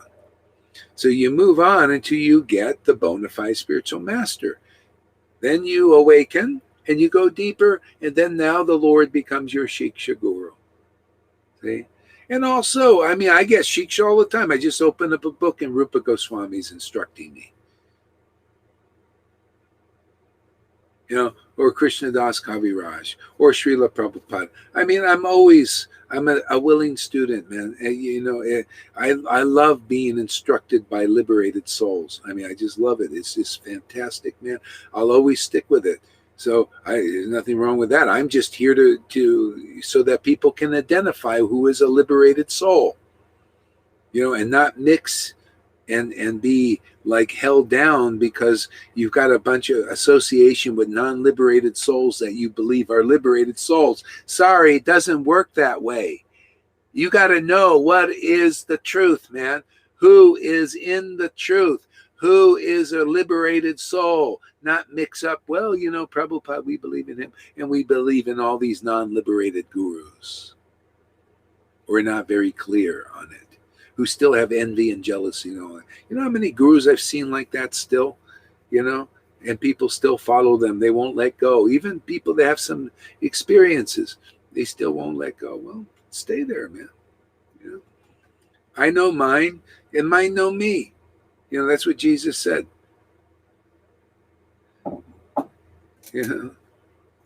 That's how it works. The third time I woke up, I felt, I had this realization, yes, I really want to be in that line with Krishna and the realized guru and me, and come into that disciplic flow, in that energy. Yeah, well then devotion to Krishna will quickly awaken. See? And then the Lord will give you have that relationship with God, direct relationship with God now by the mercy of Guru, sadhus, and the Shastras, Guru, Sadhu, Shastra. That's what, everything is here for that. And people even comment. I look at your people coming. They say, yeah, I really get a lot from the different devotees here. Yeah, well, that's the way it's supposed to be. Guru, Sadhu, Shastra. Then when you read the Shastra, the Lord shows you things. He becomes your Shiksha Guru too. And then you get, people, we have a Sadhu Sangha association. It's wonderful. Yeah. Yeah, I want to be with people who like stuff like this. If you don't like it, go somewhere else. Get the hell out. I don't care. Yeah. You don't like my friends, or you don't like what's being taught here, go somewhere else. There's a lot of teachers out there. Right? Those who are meant to be attracted here will come here. Hang out with us. I think it's I love this family. It's fantastic, man. Yeah, it's getting better all the time.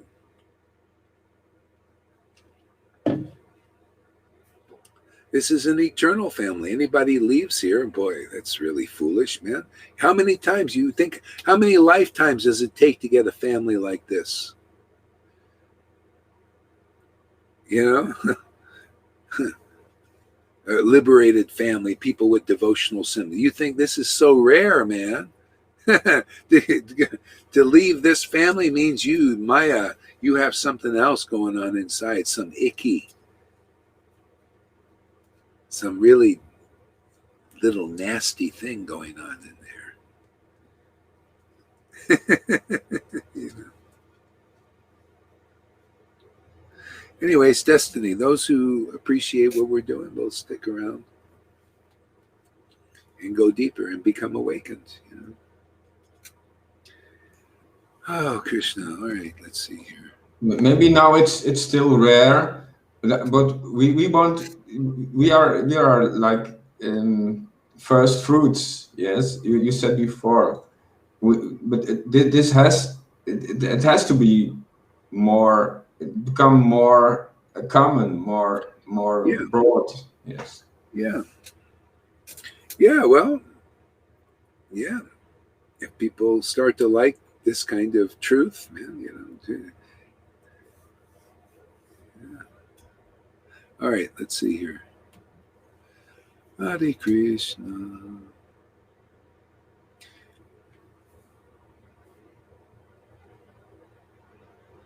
That boy is completely carefree and situated in transcendental beatitude as he sends forth waves of sound from his famed flute.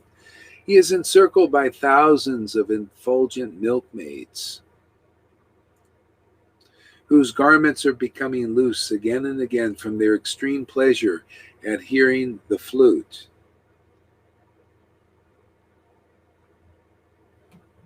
Yeah, so that basically, if you're a real devotee, you'll like hearing from the flutes of the Lord.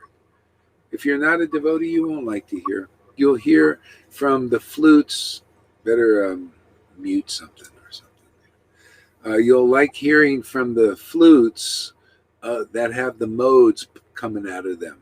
See, and then you're attracted to the modes, and you're covered by the modes by that attraction. See, so the milkmaids, the devotees, they liked hearing from the flutes. That means even in Vrindavan, they liked to hear from those who actually had sincere love for Krishna. See, they played Krishna's real transcendental song. That's the principle of being saved here. You got to hear from a real associate. They're the real flutes.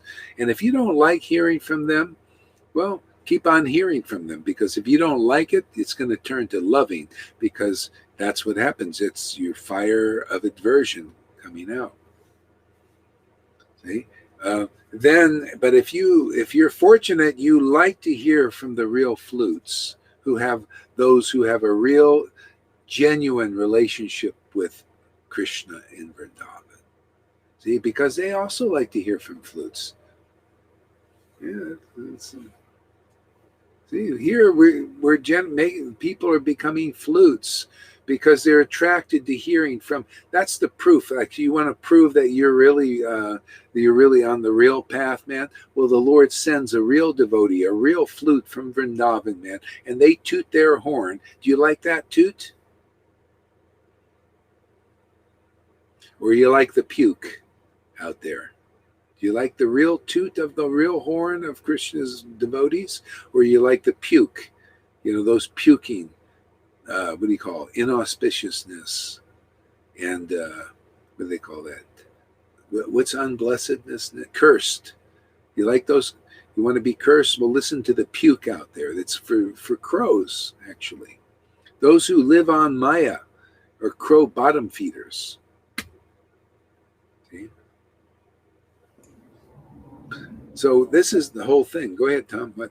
Yeah, I like the part, it loosens your garments, you said. Yeah. In the text. It loosens your, here you can relax. Here, in this area of shelter, yeah, you are not disturbed, you are unconcerned, undisturbed, and you can relax and let go of your previous burdens. They disappeared in the background. Loosen your garments. Yeah. And loosening your garments means also to the soul. The soul has all these garments on it. They're like heavy coats. People walking around with these heavy coats on, because, loosen your garments when you hear Hari Katha from devotees and you hear the truth. You see the truth. You see the emanation from the devotees, man. This is loosening your garments. After a while, then they loosen, and then you're set more free. Otherwise, the garments are all around people, making them captive by the garments. See, they're attracted to the garments. The garments are the false identifications. They're the modes of nature. They cause activities in this world. See, devotees, they look at dead things and then it motivates them. See, but you're like the Walking Dead. What do you think these movies are? They're telling the truth. The Walking Dead is everybody because they're motivated by dead things. Everything is dead in the modes. You look at objects in the mode of goodness and you're activated. Then you act good in a good way, but it's still the modes. It's still no life in that, really, not much. It's still under the modes of nature, covering for the soul. The mode of passion, too. You look at the objects of passion. Objects of passion is a nice, beautiful, well-formed woman. And then you're agitated. I got to go have sex. Isn't it? See, it's just dead skin, man. But that's the way the modes work. It motivates us. So doesn't mean all or nothing. Yeah, still, the self-realized soul, yeah, we're in the world. We got a body. We're looking at bodies. We're looking at things. You look at food, you get hungry. You got to have some of that going on because we got bodies, man, But what is true? Oh, yeah, but my soul is awakened. I'm a human being. No, I'm a spiritual being having a human experience. Yeah, you look at food and it makes you hungry. Thank God, because if you didn't get hungry, you die. You have no fire or digestion. Hunger, they're just food. See, natural, nature. Hey, man, what they teach in religion make people get all twerk, man. Oh, no desire. All this bullshit, man, they're teaching you. We teach you what is real. Yeah. How to get attracted to the name of God, man. How to awaken devotion to Krishna. And then you have a regular life, man. Auspicious, blessed life to boot. But God is saying, at least you know me. That's the main thing. Okay, you stay here. You preach the truth. Preach what I am and what people's awaken their spiritual bodies. I give you the power to do that. We got the power to awaken people's spiritual bodies, and these hypocrites don't. Hypocrite means you are representing Radha and Krishna Vrindavan, but you don't. That's hypocrisy. You got to show it, man. Show your hands. Show you got real bhakti. Show you got real knowledge. Show you got real logic like that. Show that your teachings are strong. They awaken people, awaken their spiritual body. If you can't do that, there's some hypocrisy there. Come here and we'll take care of that. We'll cut it out. Come here for the surgeon. We got the surgery here. We got the instruments to cut out that cancer. Yeah. Yes. Well, we're doing good. We're keeping 15 people around, man. That's great, man. When you want to progress, your consciousness and your quality of happiness becomes as good as your association. So you have to come to a point to leave your inconclusive association and come into the upgrade association. Yeah. Then also your taste will upgrade and your consciousness will upgrade. But you have to have this courage to take this step.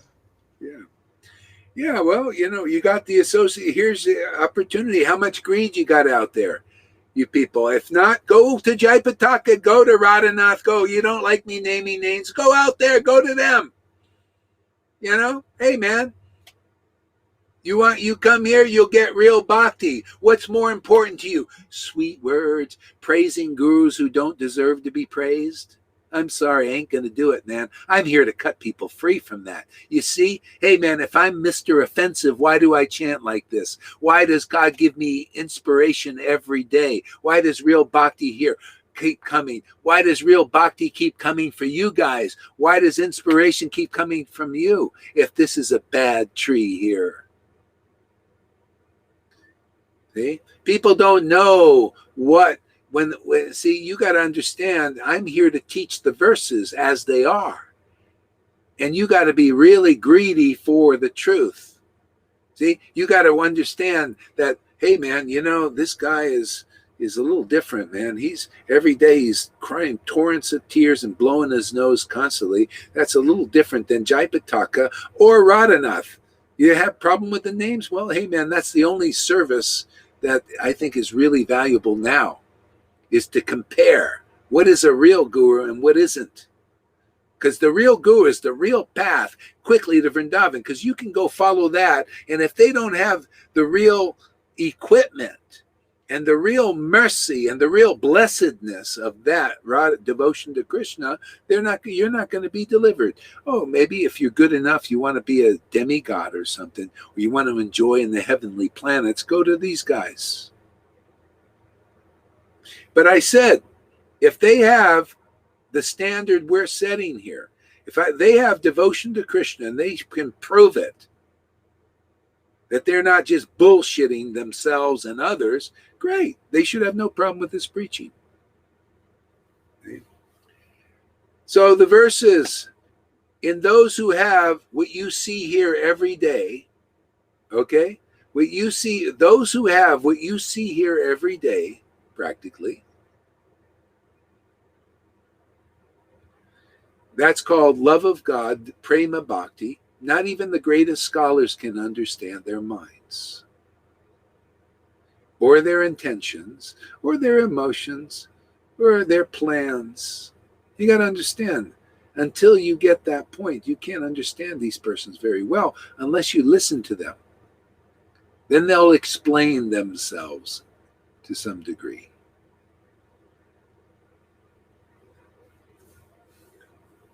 People that are who are preaching the truth are always a bit odd. They're different. They're Bhaktivinoda called them the uncommon preceptor. See, if you're ready for that, you're going to see that the real guru is uncommon. But if you're thinking like this, well, none of the other gurus are like that. Why are you so different? Go follow the herd, my friends. You're a herd guy. You're a sheeple. Go follow the sheeple out there. Sheeple in religion. Go put your mask on. Whatever they tell you, you do. Don't come here. And they won't, because they know, well, it's just too different, man. Nobody's like that. Yeah, you're right. Nobody's like this.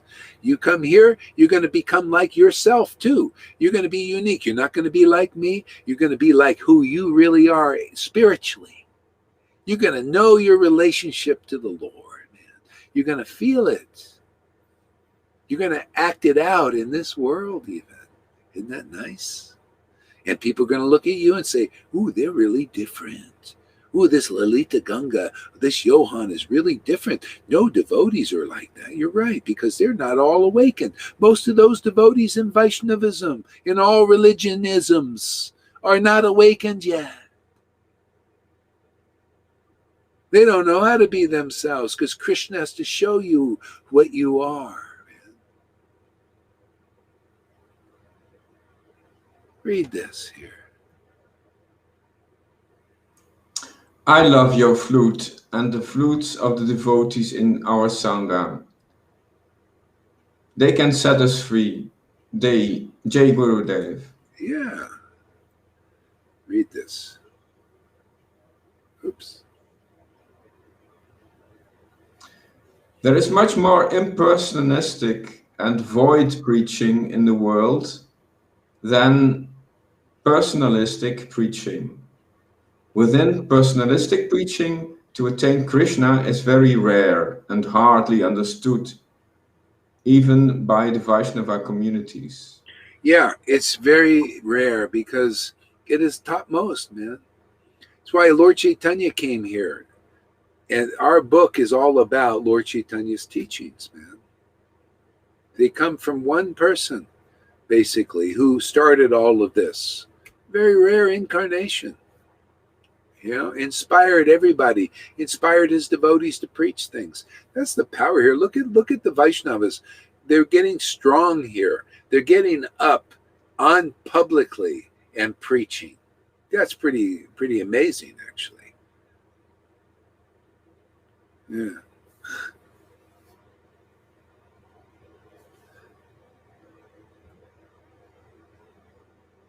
Go ahead, read this. This is very vivid, dynamic, and roaring. Tree within lots of fruit, lots of juicy fruits. Yeah, I mean, when you come here, the main thing is you get purified of all your bullshit, man. All these things that you thought were Vaishnavism, all this ignorance. There's so much stuff. You're all in etiquettes and all this stuff. And that's why people blow out of here. They attach to their ideas. They're ideas that are wrong, actually. So, no. You see, this is rare association that gets you. See, you find out what these verses are. You know, isn't it funny? People singing the song for 40 years, gurus included. Shri Guru Charana Padma Kevala Bhakti Sadma. For 40 years, every day, Guru Puja, and don't understand the song. That is a miracle. See? Why? Because they got to see the real Guru enough. Yeah, that's why Prabhupada was hiding some of this. See, from them ecstatic prema emanate, and he was hiding it. People couldn't see. They couldn't get it clear enough. Occasionally it came out. But we need more of that teaching now.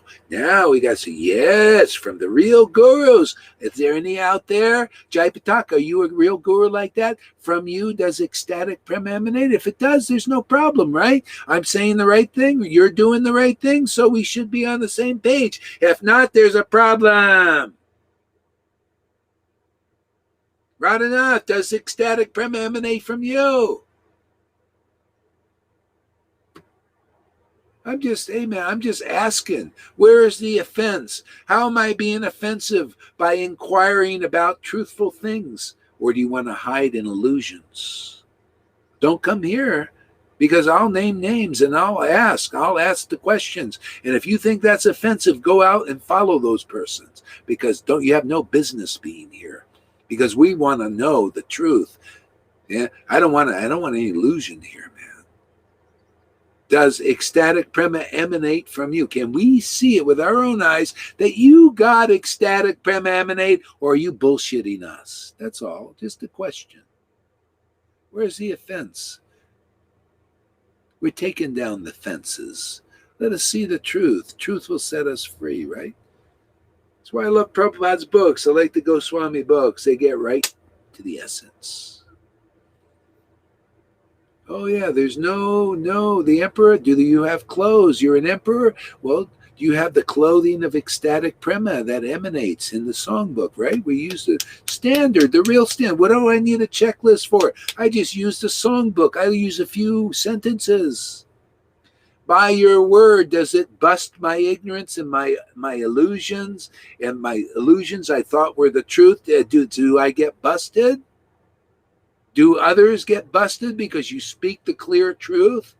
So people can find the real path, which is always the real guru, man. They're always the way. Why? Because they speak the truth. They're not afraid to speak the truth, because they have an awakened spiritual body that you can see the symptoms of God being there. The real authorized flute. Weren't the devotees in Vrindavan ecstatic? Didn't they laugh and cry and all that? Didn't we read about that somewhere?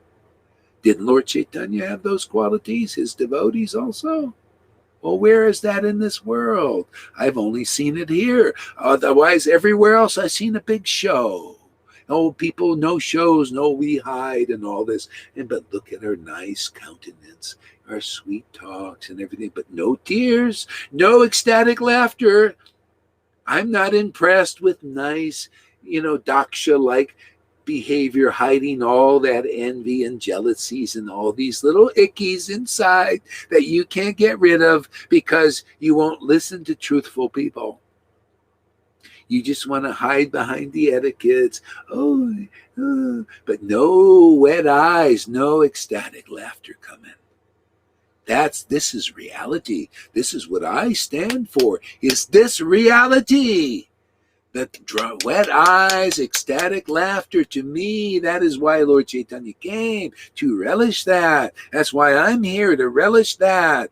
And it gives me these ideas that most of those guys think is crazy. Well, go out there. Follow your so-called sanity. To me, this is reality. Ecstatic tears, lots of these, and blowing your nose. You notice I never get a cold. Why? There's no need. I'm always purifying body. I love Krishna's real path. I love his prema bhakti path, man. No cold, no need. Always blowing, always cleansing, man. Cold is to cleanse the body, right? Oh, man, every day, just get it all out. Did you ever see me say, my goodness, I'm not saying it won't happen, but, for years, I just don't get colds. Unless I'm in India, then there's a lot of stuff there. Sometimes, but not often. See, because you purify. This is Krishna does everything. He purifies your body, because that's the reason for the cold, is to cleanse the body of all this stuff. But here, you just the cleansing. I come here, you sweat too. You notice that, Tom? Sometimes you're sweating. You don't even need to go run a jog around 3 miles. You just start sweating and purifying the body that way. The tears, purifying all kinds of stuff. Everything is like fantastic path, man. All you have to do is tolerate a little bit of this so-called craziness, so-called, insanity, or madness. But it's not. This is really, when you really look at what's going on here, and then you look at the scriptures, you start to wake up. You start to whoa, what have I been believing in before? Well, we just here to set you free, man. That's comes with the job description. Don't you know? What do you think the verse is? I've been anointed by the Spirit of the Lord to set the captives free. Well, that's what I got to just do my job, man. But I don't agree with Gore. You should do it this way. Oh, well, you know what to do, man. You're an illusion, man. Why are you an authority, man? You don't have this ecstatic devotion. You're not blowing your nose. Hey, are you an authority right enough? Are you blowing your nose every day, like for hours?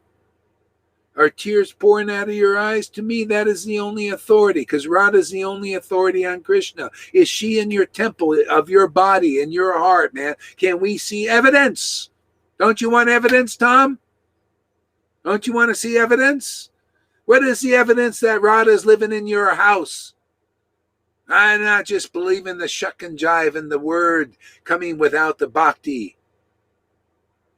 Lord Chaitanya was blowing his nose constantly. He had to hire a servant. Sridhar, that was his servant. He held the cloth for his nose to be blown. Do you see any signs of that? You notice Lilita Ganga, she blows her nose. You notice River blows her nose. Everybody is a nose blower here that gets real bhakti. Otherwise, you listen more and that'll come. You don't know, this is a devotional symptom. I went to Raganuga Bhakta, so-called. And I said, wow, you painted Shamarani. She was painting the picture, and there was a nose ring, but I thought it was mucus coming out of her nose, because I could relate to that. It was always, even this was in 1992. 1992. I've been blowing my nose since even before then. And I said, wow, this is amazing. You're actually painting the mucus coming out of her nose. She said, no, I don't mean to. I'm not critical. This is an actual experience. Can I talk about my experiences with different devotees who happen to have names? Or is that in Maya there, Shamagori? Am I should not say that? Well, I'm going to. Sorry, I just can't help myself. I'm a personalist. I like persons. I like to name names. I like to. My Lord did too. He was that guy over there in Varanasi, that Prabodhananda Saraswati.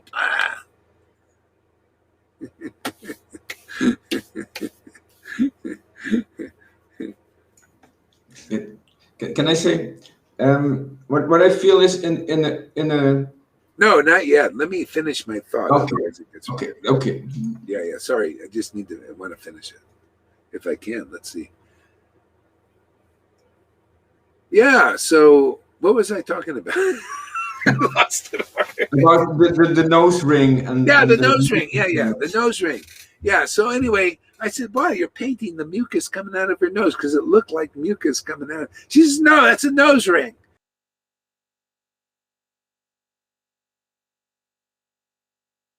Oh my God. Now the picture is frozen. Hare Krishna, Hare Krishna. I don't know what to do now. Hare Krishna, Hare Krishna. Krishna, Krishna. Please help me, Lord. Hare Krishna, Hare Krishna. Krishna, Krishna, Hare Hare. Hare Rama, Hare Rama, Rama Rama, Hare. Your picture is frozen. Hare Krishna, Hare Krishna. Krishna, Krishna, Hare Hare. Hare Rama, Hare Rama, Rama Rama, Hare Hare. Hare Krishna, Hare Krishna. Wow. Let the energy slow down a little bit. Thank you, Lord. Hare Krishna. Hare Krishna.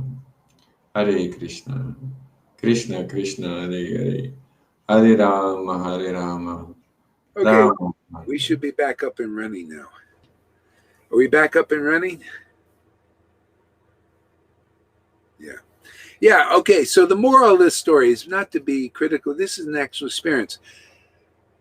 These mellows that people are seeing here are so deep and so rare and so unique that even Raganuga devotees who are on that path, sort of, they're being taught by, these things, don't even know.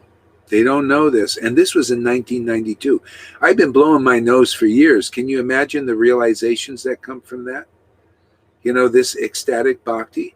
And that's all I'm teaching here is, hey, man, very quickly your spiritual body will awaken and you'll start to be like Bival Mangal Thakur.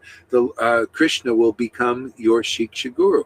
He will give you revelations and realizations like Bhagavad Gita 10:10. I mean, this is what we do. This is what's being done. This is a fact. This is a prototype.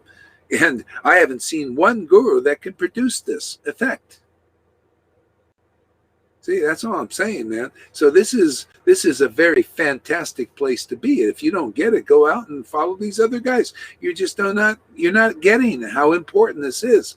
If you really want Krishna, you'll spend time here to listen and learn from an experienced devotee that experiences all these things that no other guru seems to do, because they don't show any of that.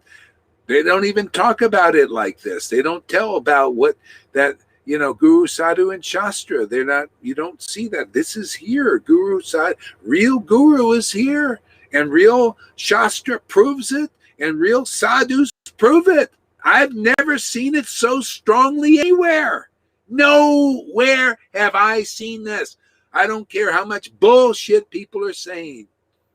Nowhere have it such strength of Shastric understanding, such strength of ecstatic devotion, such strength of real sadhus.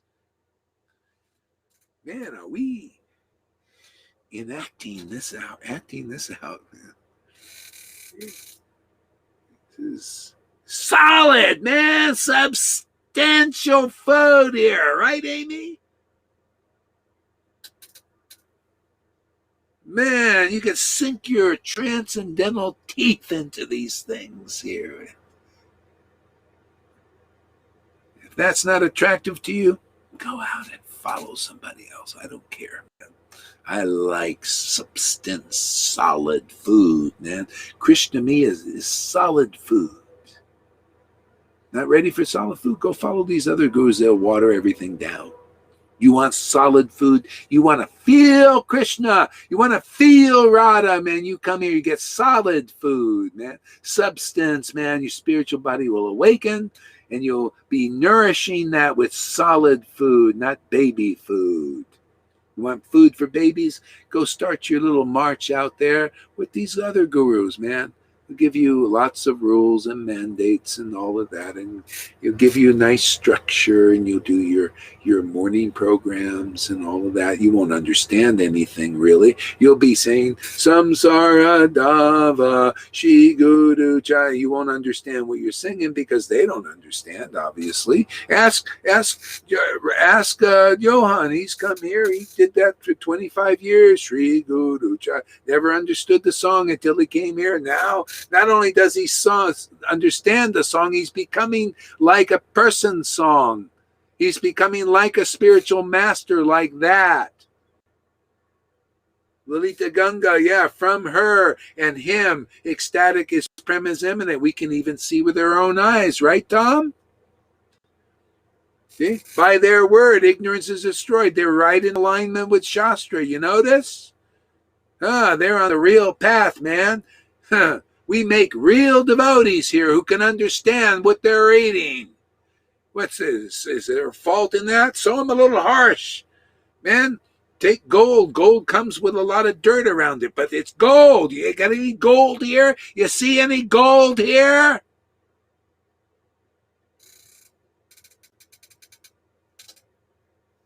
Or do you like all that shiny stuff, where you don't see any dirt, because they're sweeping it all under the carpet, but it's worthless.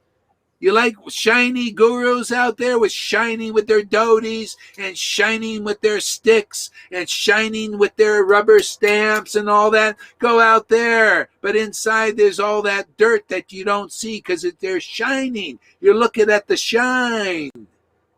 Come here, we give you real gold.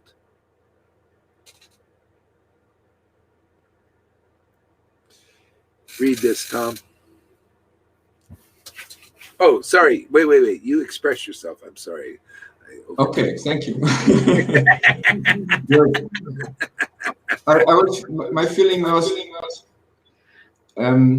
those people, they are imprisoned in these classes, yes, yeah, with these gurus. They want to keep them in the class, but if they really if they really know what's going on, if they are really seeing the big picture, they would bring the students to the upgrade class, to the Raganuga class, the real where the realized persons are celebrating, yes, like Johan and Lalita, who know the priorities, the real priorities. Yeah, exactly. Yeah, go ahead, read that. Okay. How hard does Gurudev needs to shout? It's 20 years. How hard does Gurudev needs to shout before it really enters their dull minds and hard-hearted hearts? Yeah, I mean, this comes with the territory. I'm sorry, man. No, I'm not really sorry, because people got to know. What do you think the prophets even? They had loud voices. They did, man. They even, like Isaiah, he was a loud voice, man. Because of the spiritual. He even said, "You guys are dull, man, dull-minded." Jesus said, man, look at you dull-minded persons. Give a bunch of parables, man. Jesus came here and said, "Kingdom of God is coming to you." Literally, he was the kingdom. He's the door, man. Kingdom of God is coming to you. And the multitudes were looking, "Where is it, Lord? Where is it? Where is it?" These dull persons, man. Dull from listening to these idiots in the Maya. Go ahead. Yeah, I feel seeing you and seeing Lalita and seeing Johan, you all have different characters to wake them up. Yes. Yeah. And it's a beautiful thing that there is this diversity. Some people they can come into the sangha through the energy of Johan, some Lalita, and a lot of you. Yeah, they can come through your approach, to your waking up call. Yeah. You got variety. Variety is spice of life. Yeah. Let's see here. What else we got here? Read that. This is the whole buffet. Buffet. Buffet. Yeah, it is. It's a whole buffet, man. Okay, read this. Gurudev is spreading the nectar truth over all of us here today. Yeah. Some people think maybe it's a little too much truth, but oh well.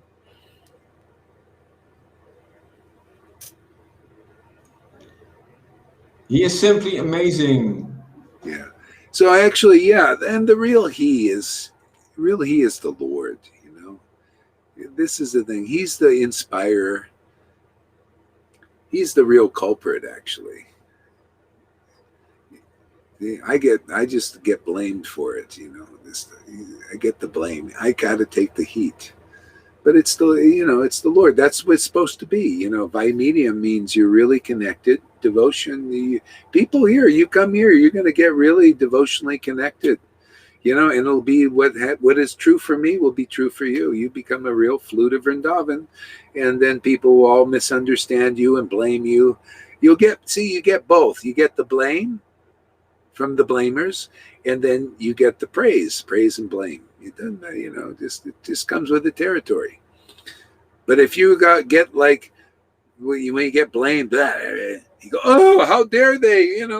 Well, you keep sticking around and you get purified, and realize, hey, man, you're going to get both praise and blame, but that won't be your life. Your life is this bhakti. Your life is devotion to Krishna. See? And then you purify both the praisers and the blamers. They just look at you and they project and they get the result. See, and it's absolute result. The blamers get devotion and the praisers get devotion. They both get the same thing ultimately. Isn't that nice? This is great, man. You're just the Lord using. I need somebody. I need a sound. I need a. I need a clown. Basically, this is what he needs. You ever go to those? This is what the devotee does. You ever go to a charity thing, and it's an outdoor thing? Here, you maybe watch some movies. I've never been to one, but I've seen them in the movies. And they got a carnival, right? And it's all put on as a charity thing. And then the workers, they go and they sit in this thing, and people throw things at them to try to knock them down into the water. See? And so they spend all their time and money to aim at these people to knock them off their thing, and they fall in the water. That's guru. They're sitting on this thing and they're targets, and people are throwing all of their stuff at them to knock them down into the water, and then they think they win. But they do. They win, but they win the prize, and the prize is devotion, man. That's why, Jesus, he knew that people were going to spit on him and be angry at him, and everybody preached. See, and people threw all that stuff on him, and they got unburdened. See, that's what we're making here, devotees like that. Here we go, read that.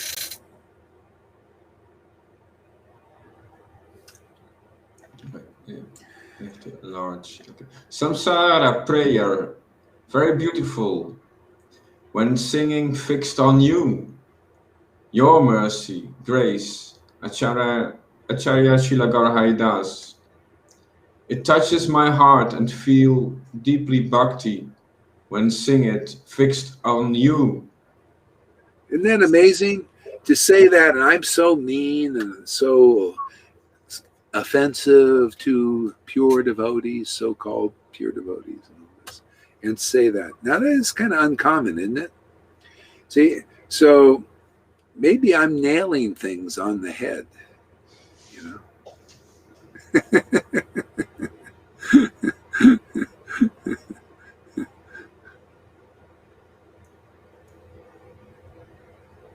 Okay, read that. Even the parables, they didn't properly understood. Yeah, not even the disciples of Jesus could understand the parables really unless Jesus explained something. But then, see, ultimately they could understand all these things when they got the Spirit. Okay? So this is the real line of Krishna consciousness, God consciousness, Christ consciousness. You meet the devotees who actually are in this, God is living with them. God is living awakened inside, awakened, not dormant. There's a difference. See, the real devotees, the real gurus, the Lord is awakened in them. See? And showing himself, his transcendental self to them. Okay? So that's what you're going to get here. You're going to become like that.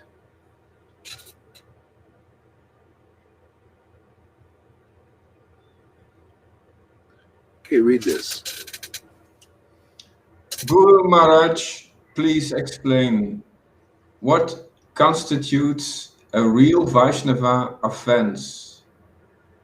I want to get clear with it. Yeah.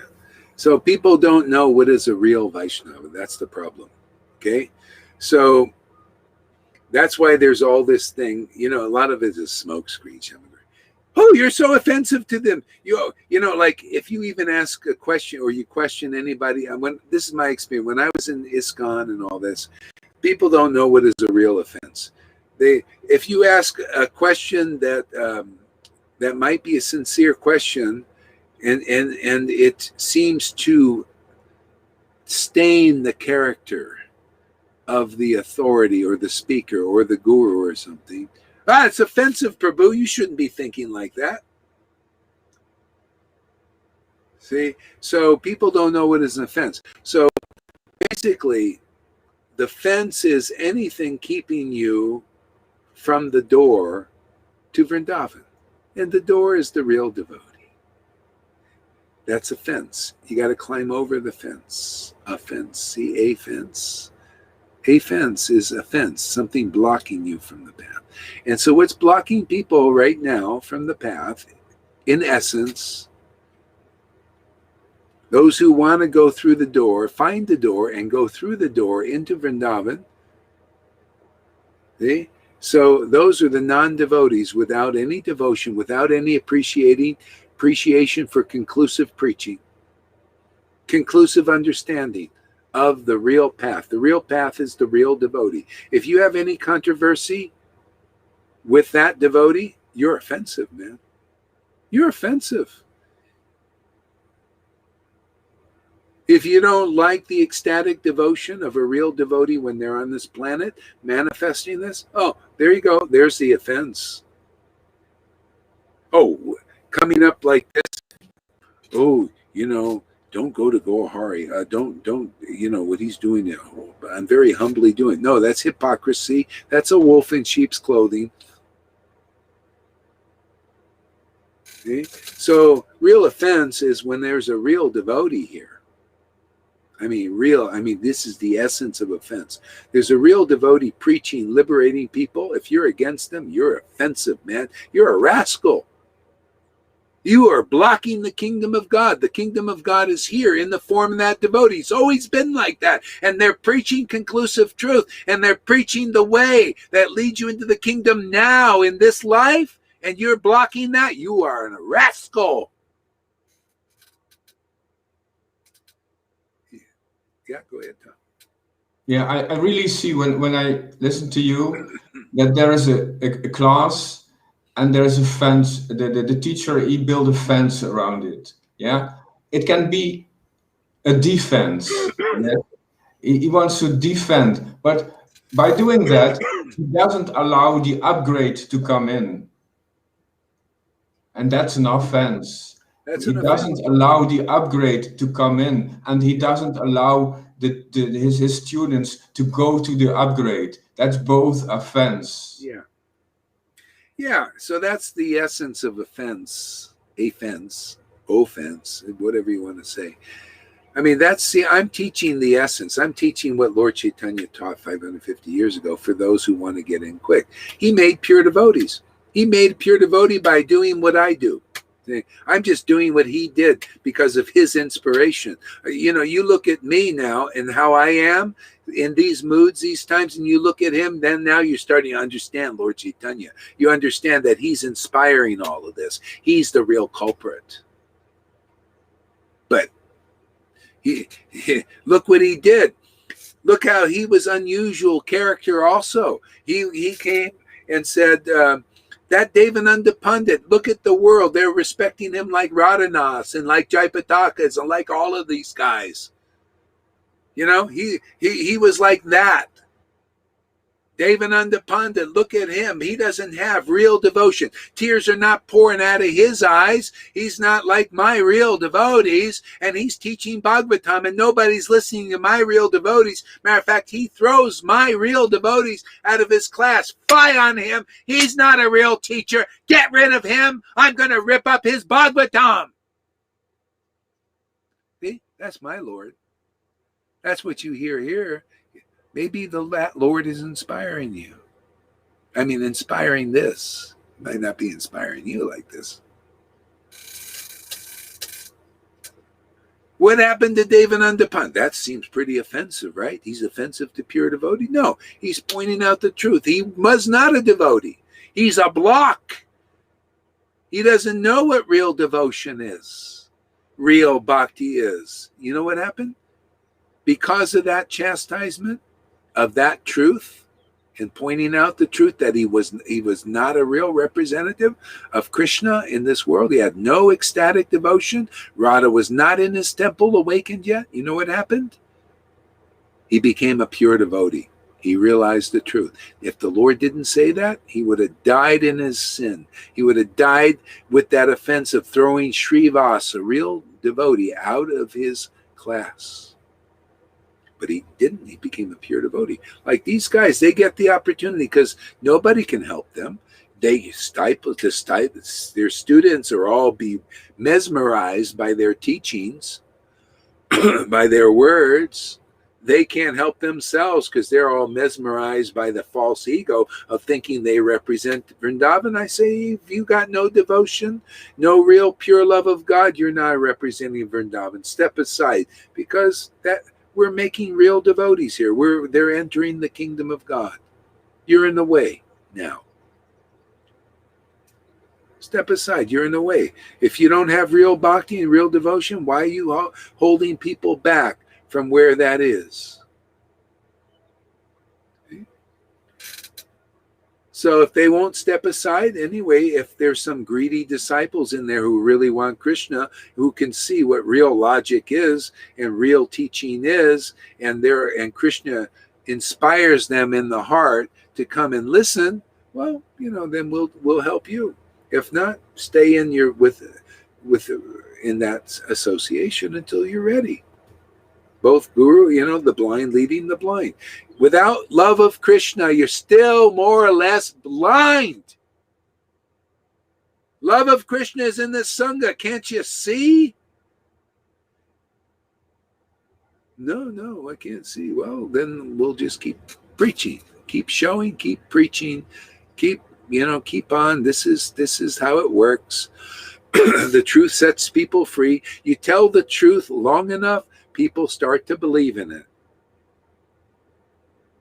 If you tell lies long enough, this is how Maya works, man. Maya's always where she works like that. We work like this. We tell the truth long enough, the truth wins because it's stronger. They tell lies long enough, and the lie becomes the truth, but it really isn't. That's why we're going to win, because this is stronger. You keep telling that checklist is the real guru standard, people believe it. I keep telling the truth that it's not the standard, that Prabhupada's book is the standard, that Chaitanya Leela conceptions are the standard, and this is what the standard is coming out of this mouth. This is the truth. I keep telling this truth. It becomes the truth because it is the truth. No forked tongue here, man. I don't care if I lose everybody. The truth is the truth. That's how it wins.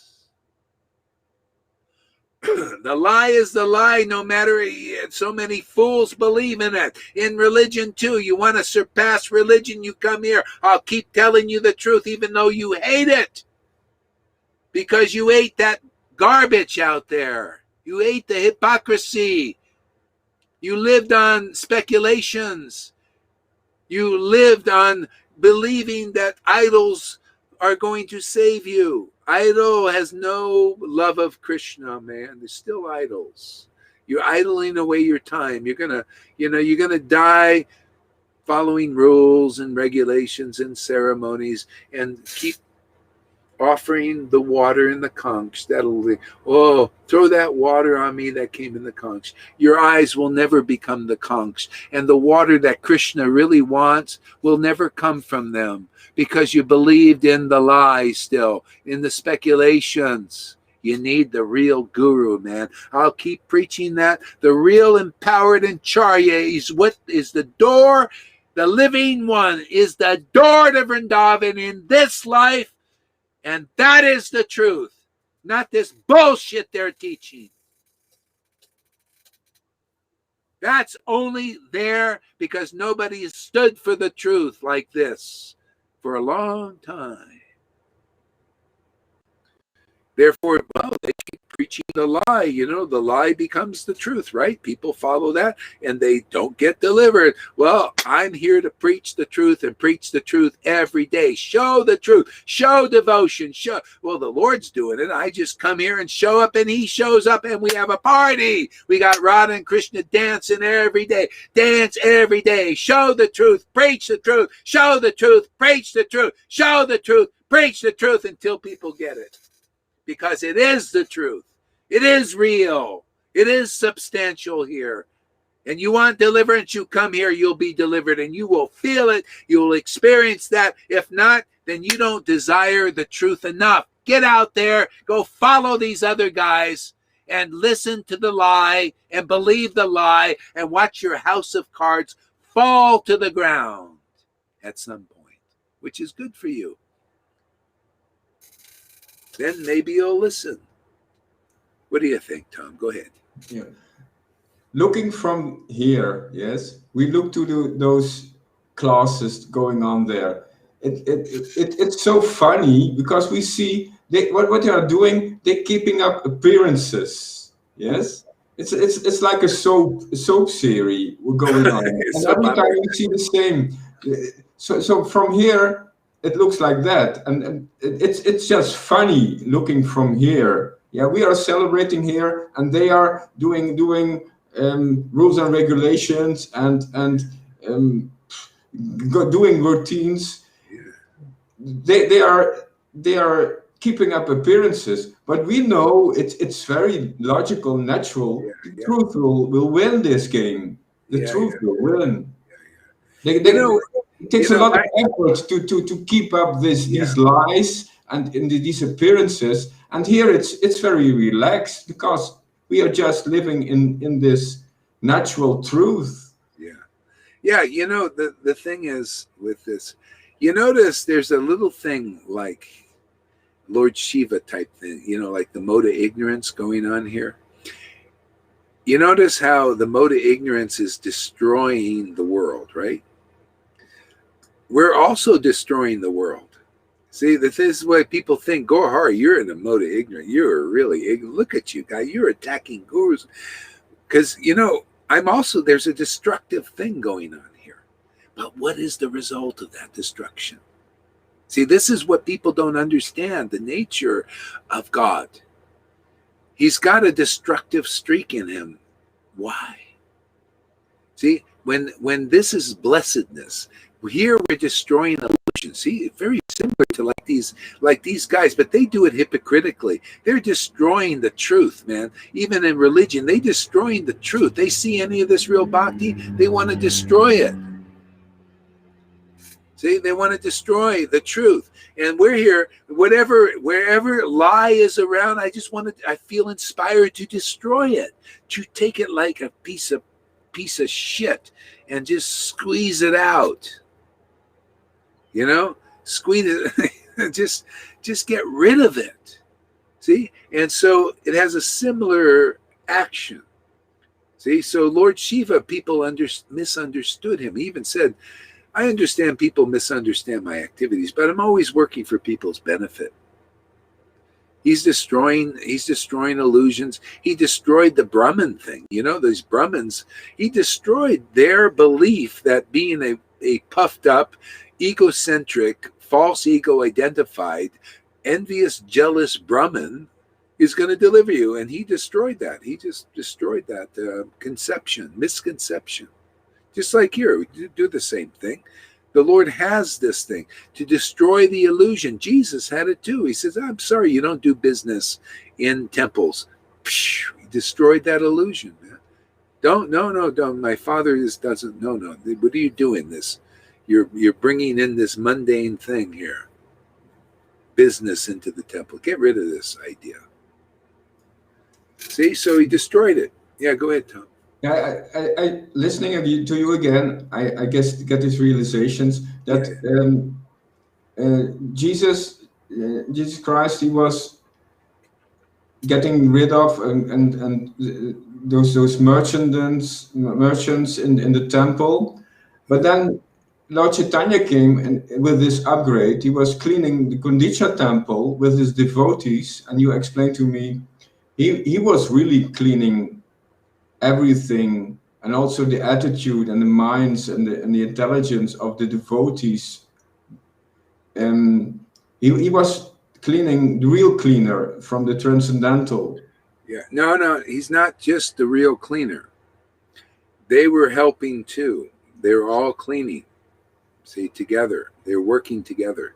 So that's why you need the devotees also to clean your temple, because there's stuff blocking you from feeling the Lord cleansing.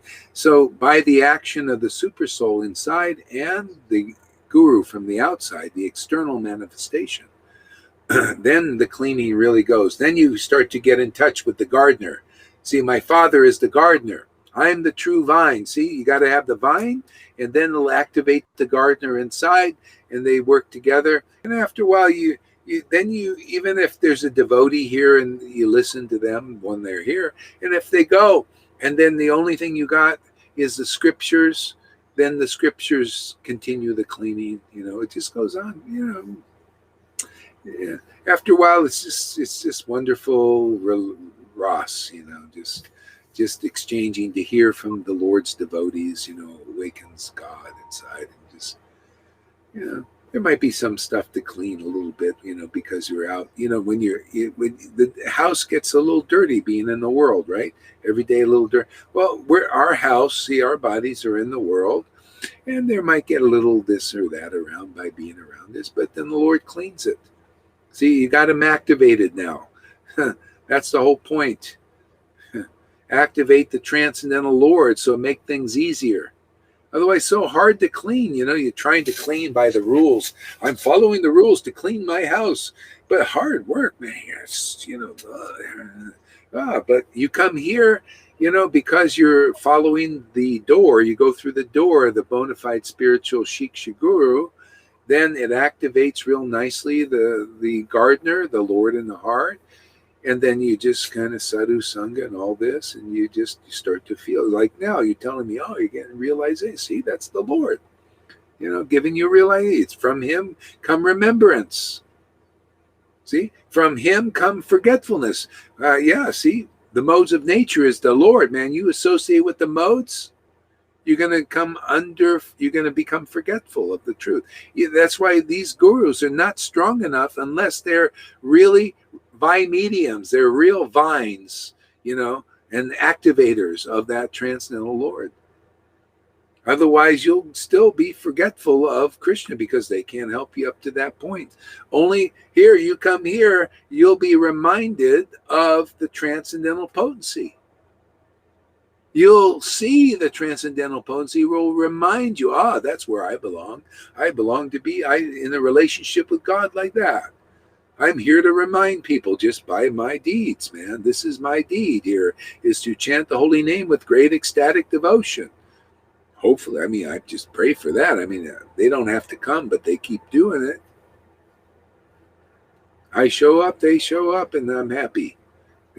See, that's the whole thing. I know who my life and soul is. Radha and Krishna, Lord Chaitanya, my life and soul. Therefore, they keep coming because I can't live without them. That's why I'm just here to teach that. I'm show that you're going to be completely satisfied having, them dance in your temple.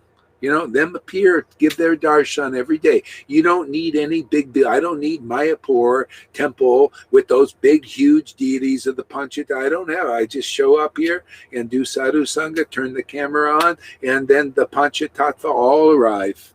And Radha and Krishna arrive and make me happy. The Lord's looking for that kind of worship where you're the temple, man. And he appears there and gives darshan to the world. And that darshan is a powerful one because that oracle speaks, man. And that oracle emanates. That temple is emanating, and people can see with their own eyes what real bhakti is. And people can hear the glories of that real bhakti preached and nowhere else. And I'm preaching in Mayapur, and I'm preaching in my the deity is just there like this, and the gurus don't even know what Krishna and Radha is because they haven't appeared in their temple yet of their body. Therefore, they preach checklists and all these other things. And if you can't take this truth, go follow these guys. Go follow their checklists. What's that to me? I'm here I want jewels. Just, Lord, you bring us the jewels. Those who want their illusions destroyed and dashed to the ground. Bring them over here. Because I only want to be around people that love truth, man. You love illusion? Go out there, follow these guys. What's it to me? Go there, follow them till you're satisfied that the cheese isn't there. Because if the cheese is there, you'll see ecstatic devotion and you'll see uncompromising truth. I haven't seen that anywhere out there. I haven't seen the temples emanating real bhakti and nose blowers out there. If you see a nose blower out there when they're preaching Harikatha or chanting the holy name, that's a good sign that you might be in the right place. Stick around for a while. Keep listening. Right? Isn't that a good standard? Makes it simple, huh? I stand behind the nose blowing, man. If I don't see sufficient nose blowing here from a devotee, I start to wonder.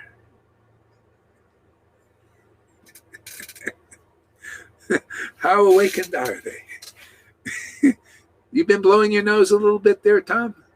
Sometimes? Yeah. See, hey, man, good sign. Sign you're on the right path. People didn't know that these are the real standards, man. Because you can't really imitate. The only way you can imitate this if Maya's got you and gives you a cold. Then that's imitation. But when you got a cold, you're never feeling good. You're like, ugh. You don't see me moping around, do you? When I'm blowing my nose, you see it pretty like a whole, like, whoa, this is fantastic, man. But the ones who have a cold, see, that's the imitation and, the painful purification. And they're moping, oh, man, I feel lousy. Yeah, okay, well, you got it that way. Yes. Hey, Madhumanga, why don't you come on, man? We need some variety. This is a variety show, man. Come on, man. Somebody, Amy, come on, man. Give us some variety. Let's have a nice show here, man. Go ahead. Read that. It's simply aversion to ecstatic devotional symptoms in a devotee manifesting them, ? Is it simply aversion to ecstatic devotional symptoms in a devotee manifesting them? Yeah, well, there's aversion, misunderstanding, because they may misunderstand, oh, this is not right. It just could be their ignorance, that's all. So we do both. We deal with aversion. If anybody will patiently come, we'll deal with their aversion and their misunderstanding. That'll be eradicated because that's what the real guru does. From them, ecstatic prema emanates, and you get purified that way. And by their word, ignorance is destroyed. Ignorance that devotion, this ecstatic devotion, is bad. No. This is the most auspicious thing that can face you in this world, is this devotion. To see the symptoms of this devotion is the most auspicious experience you can have in this world. According to the scriptures, according to what I see here, people coming, even to see it. See, even if it brings up aversion, then hey man, you're getting purified. The aversion is coming out, thrown in the fire. Go ahead, read this. It's called a dunk tank. They have them every summer at the carnivals here in NJ. Yeah. Yeah, dunk tank. I like that. Go ahead, read this. When first met you, Bhakta Tom, you was all in worldly stuff. Now you are so far from that. You are strong. You in Guru Tattva. So beautiful, my dear brother. Yeah, I tell you, you could see your progress here. Can you imagine if you were just in ISKCON and going along that path? Do you think, can you see like where you would be in that? Still probably confused, still very lack of potency. Here, this is getting you through stuff. You see, you're moving along. People can see you're moving along. Yeah, what I've found, if you stick with that Vaidhi Bhakti level, with those Vaidhi Bhakti gurus, you'll more or less be like you were, and you can see that. You're not changing much. Here, people transform. You see people, you're changing into a spiritual character in this world, literally. You're a spiritual character on the stage, all the world's stage. See, now you become a spiritual character on stage. See, now you're going to do some real service for the world, powerful service. See, so the Lord is needing those kinds of actors on the world stage, right? See? Otherwise, what does he have on the world stage? He has demons, right? The demons are lying and cheating, so that's on his stage. He's got good people, the David Icke's good persons who are trying to preach that these liars are lying to them and all that. He's got the good on the stage. Okay, well, and then he's got the Mayavadis on stage. He's got the Vaidhi Bhaktas on stage. But where are the ecstatic devotees on stage? If all the world's a stage, well, where do we see that show? Here. Isn't that nice? We got a show going here.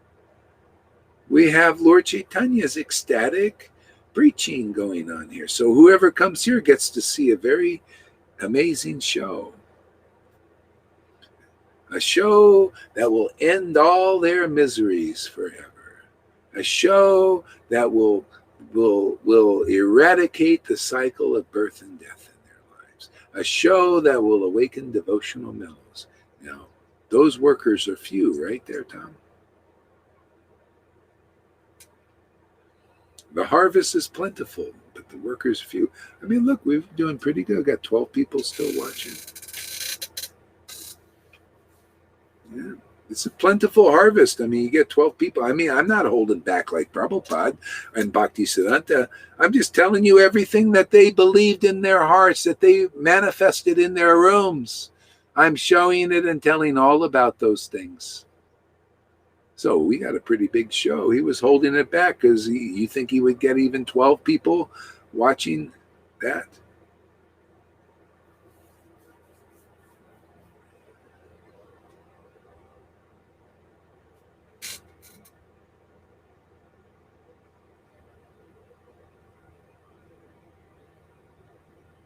Read this.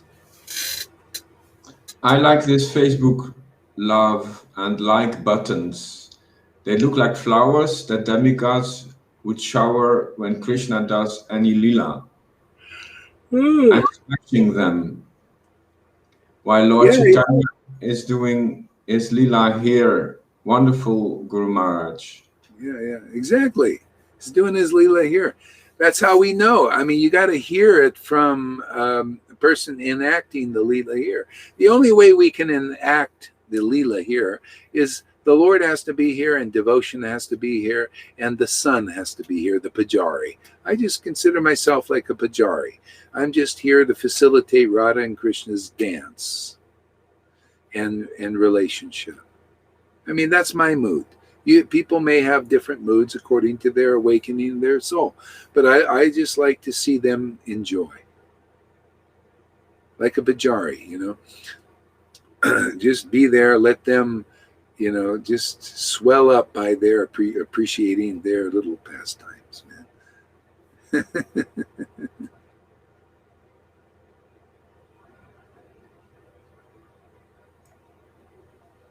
My dear Gurudeva, you can shout at me as loud as you want, but I know you are doing this for my good only.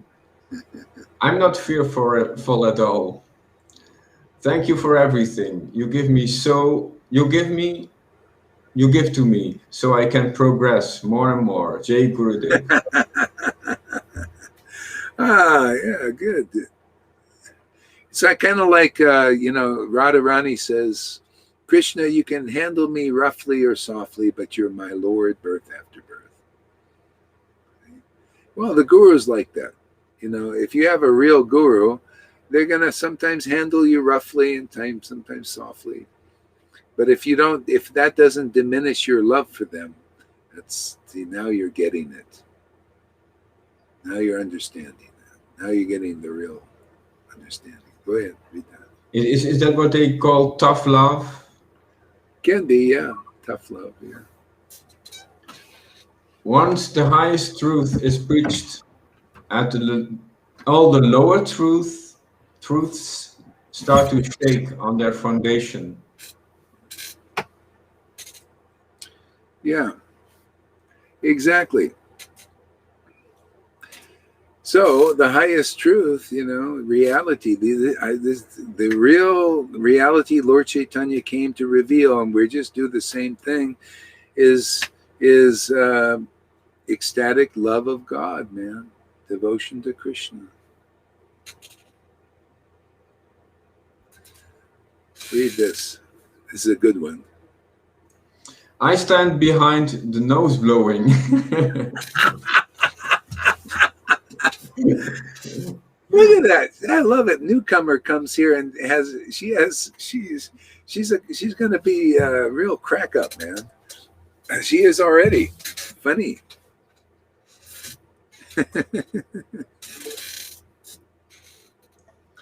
Big there he is, and presenting. Yes. Arun Mangaldas on the stage. I couldn't resist that you invited and then I have to come. I was actually working and then alongside paying some attention. I didn't want to look half-ass when I'm here. So that's why I wasn't joining. But I said, okay, now I have to go. Yeah, all right, man. Yes. But it's so wonderful, Guru Maharaj, that your preaching brings about all these, these different characters in devotees. Like look at Tom, how he was, like what Govinda was saying. I've noticed when Govinda was at our place, he got stoned on Guru Tattva. He got a book and he was like sitting in the backyard and he just got stoned on it. He was there. He didn't care what he was eating, what he was drinking. We didn't even know where he was in the house. It's amazing how these different devotees, the devotional characteristics are budding up in devotees. Like Freddie, it's amazing that it's so joyful to have all these devotees around. Yeah. And then you are there and preaching. Well, we like to have a good time, man. All in our own way. Yeah. So what's the news? What's the news? I don't know. I don't know. I mean, I've nothing much to say, actually. I'm just hearing you lecture. Okay. And, my doubts are getting cleared, like the Vaishnava Aparadh thing, because I felt that the fake idea of what a Vaishnava offense means keeps a lot of devotees from actually opening up and asking questions, like you said. and actually clearing things up because they think they're going against the authorities if they ask something. Yeah. And Yeah. I felt, yeah, that's taught me a lot when I was in the Ritwiks, with the Ritwiks, because Yeah. I saw, why do you have to build such huge temples? I still see pictures posted every day by them, big temples digging underneath. And I see the ants in my garden. Krishna shows me they're doing the same, Yeah. struggling, all these steaming up. And how are they supposed to be real Prabhupada's followers when you are here preaching and they can't identify this Leela here when it's going on this planet at this day, right? And they are there digging it up and then slaving away like the other materialists. I mean, it's a bit, probably a bit brash on my part to say they are equating them with materialists, but I don't see where they're going. When you're here preaching and they're not getting this, instead they're working their, life away day and Yeah. night for Yeah. building. Yeah. Offense, just like I say, offense is basically ignorance and lies. The shadow is full of ignorance, lies, cheating, misdirection, everything. So those are all offenses, Because when you're in the truth, where can the offense be? The truth is the truth. Ecstatic devotion, and the main thing is real offense is you go against devotees. You go against real devotees. See, this is like, I'm not against it. Hey, man, if they can withstand, see, this is Advaita would pay obeisances to deities. If they were not properly installed, or not, like either with devotion or the way they do it in the Panchatattva, they would bust. See, so it's the same thing. If the truth if there's no real guru out there or a real deity, they'll bust from the truth, and because that's the way. So the truth keeps you out of offense. So if you misunderstand a person who has not realized Krishna to be a representative of Radha and Krishna, that is offense. That's an offense, because they're not. It's a lie. Lies are offensive. Isn't it offensive to lie? It's offense, So people don't know what an offense is. Offense is to lie, That's why I say, if I was offensive to these gurus or whoever it is out there, I wouldn't be ecstatic, because I'd be in offense, and that cuts off devotion. But if you're truthful, then you're helpful, actually, because it cuts away the offense. The other thing is, if you come and say, Gohari, you're offensive by doing what you do. You're offensive showing bhakti.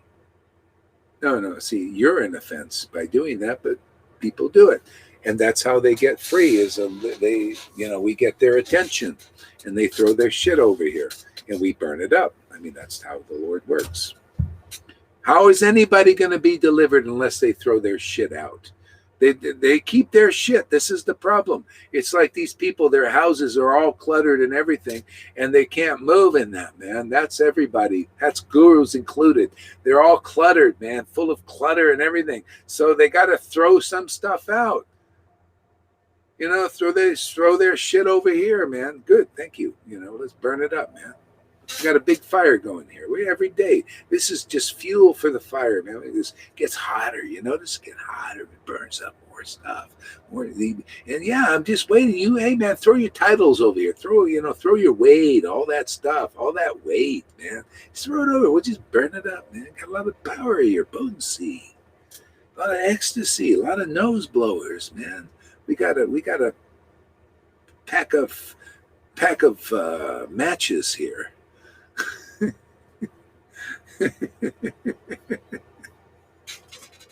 Read this, Madhumango.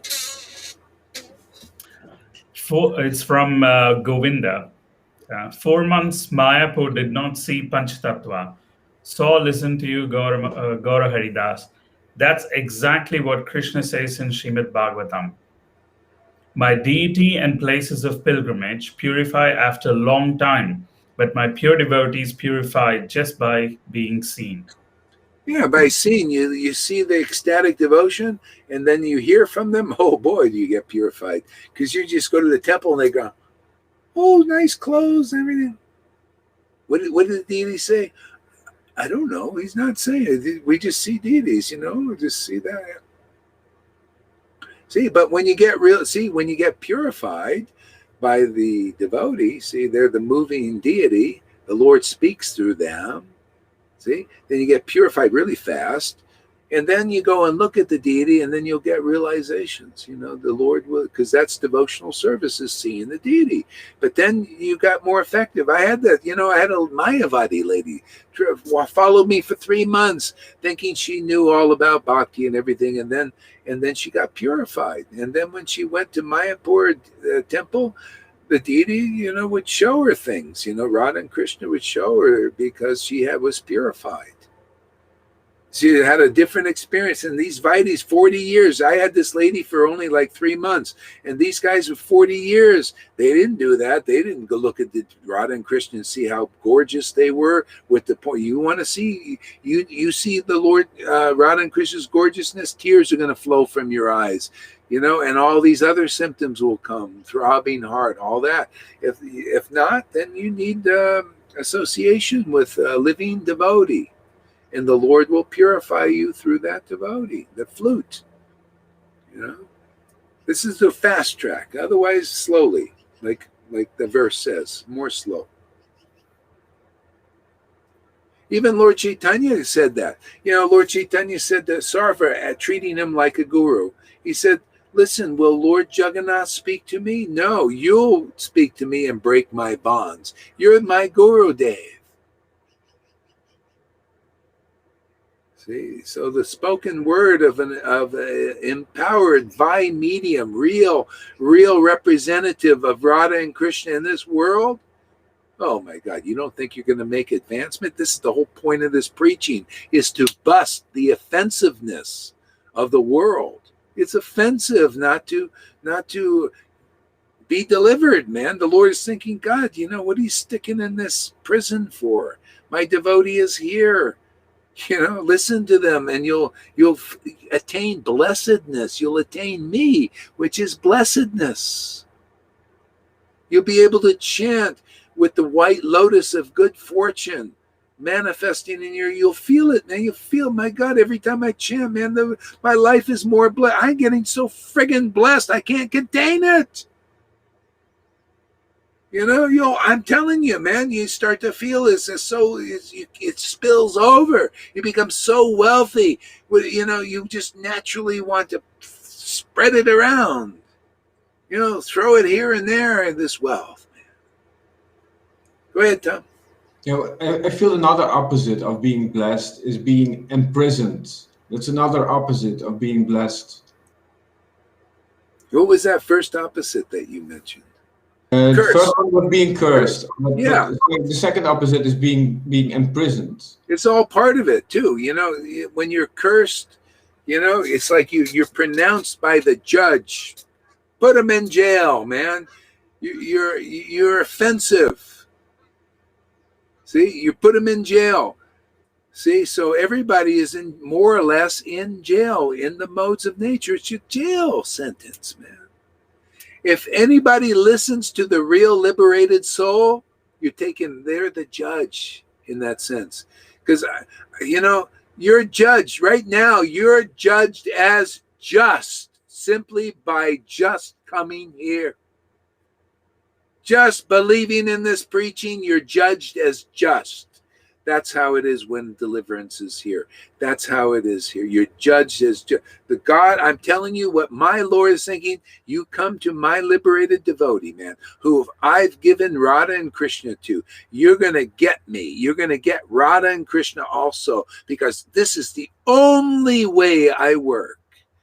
Otherwise, it's too hard to try to do it by sadhana siddha and to try to chant your way with 3 lakhs even. I seen a person chanting 3 lakhs a day who was a demon still. He was against Bhakti Siddhanta, and he chanted 3 lakhs a day. It shows you this is Krishna teaching Sorry, you can't do it by your own strength of your own chanting. You need the mercy of Bhakti Siddhanta in the line. The mercy of the line. That line, mercy, is here. And you're just before my transcendental Lord, Radha and Krishna, those lords. You're judged just by coming here. And I'm telling you the truth, and you will see that truth manifest in your life. And I will continue to tell the truth because it is the truth, and it'll set many people free. Because it's only the truth, they'll say. The lies won't. See, they keep telling the lies. They tell it in religion. They tell it in politics. They keep telling it. It becomes true for a while, but it's a lie and falls before the real truth always. Go ahead, Tom, say something. When they are coming here, they are not only becoming judged by Radha and Krishna, but also liberated. Yes, so there is also some good news. We are not. They are not going to be punished here, but they are going to be rewarded when coming here. Yeah, that's what I say. You're judged. See, the judgment is this. You're just. You're just for coming here. This is what Jesus preached. God judges you as just by believing in me, believing in my words. The Lord saying you're just. Because people are just listening to the Pharisees and not being liberated. They're not deemed just by listening to non-liberated persons. You are not deemed just by listening to gurus who've not realized Krishna. That's why it's so hard. That's why people still leave the path. That's why people don't get devotion and they work really hard. That's why they don't understand the scriptures, because devotion isn't manifest. But people coming here, look at the waitress just coming here. She's judged by my Lord Chaitanya as just by her faith in this preaching. And I will continue to say this truth because it is the truth, and it's time to make the truth, not lies the truth for a time, and then it falls to hell, falls down before the truth. I stand behind the truth. I love it, man. Isn't it nice you got solid pillar, man. You got to stand behind the pillar. The truth is the pillar, man. Okay? This bhakti is the pillar, man. This conclusive understanding coming from that bhakti is strong, stronger than any bullshit checklist out there. That's not offensive just to say a spade is a spade, man. That checklist won't deliver you, but this preaching will. This ecstasy you see here every day will deliver you. This conclusive knowledge coming from that ecstasy, proven by Bhagavad Gita 10:10, will deliver you. Yes, it will. I stand behind that, and I will not fall down before the lie. Otherwise, I'd be a liar like the liars. I ain't here to do that, man. Like Jesus said, the Pharisee came in, are you a son of God? He said, yes, I am. I'm the son here. I mean, you listen to me and you'll be delivered. Oh, I don't believe it. I'm a Pharisee. I'm a guru, man. I'm a sannyasi. I'm a ISKCON guru. Tear your cloth. It's already torn. It's just a cloth, man. My cloth is seamless, man. Devotion to Krishna. No seam in that. No rip, no tear. You can't tear that. It's indestructible, man. Only person in their spiritual body, you can't break it. You can't kill it. You can't destroy it. It's eternal. Like you said, it loosens your garments when you come here. You feel more relaxed, and your sophisticated material stuff will loosen up. Yes. Yes. Actually, I feel more enthused.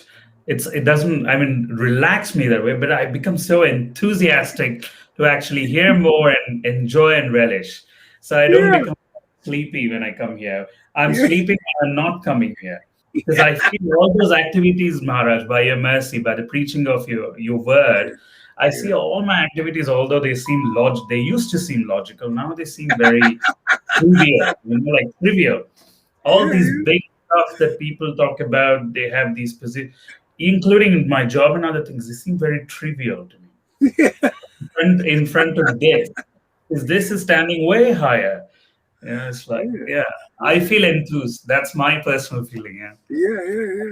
yeah, yeah. This is the life, man. The truth is the life, man. The bhakti is the life. The truth is, it's all the life. Radha and Krishna are life. They're the conclusive understanding. You know, that's what I say, stronger than the lies. See, Maya, I learned from politics now. I learned so much how Krishna's working in religion by listening to politicians. I should have did this years ago, because I learned how it was going on in religion. It's the same thing, you know.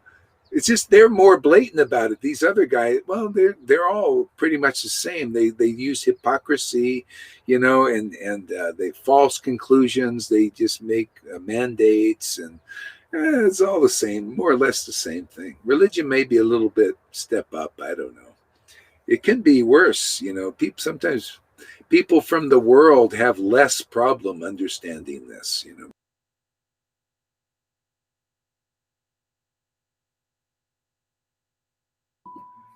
Your picture is frozen again. Hare Krishna, Hare Krishna. We Krishna. can, we can sing something, Madhu Mangal. I think he'll be back. I have a feeling Yeah. he'll be back. Can you hear me? Yes. Can you hear me now? Okay. Yeah, I'm back. Yeah. Somehow it just got a little glitch. All right, let's read some here. Read this here, Madhamango. From Freddie, fences, offenses, defenses, all it needs is the holy cleanses. Yes.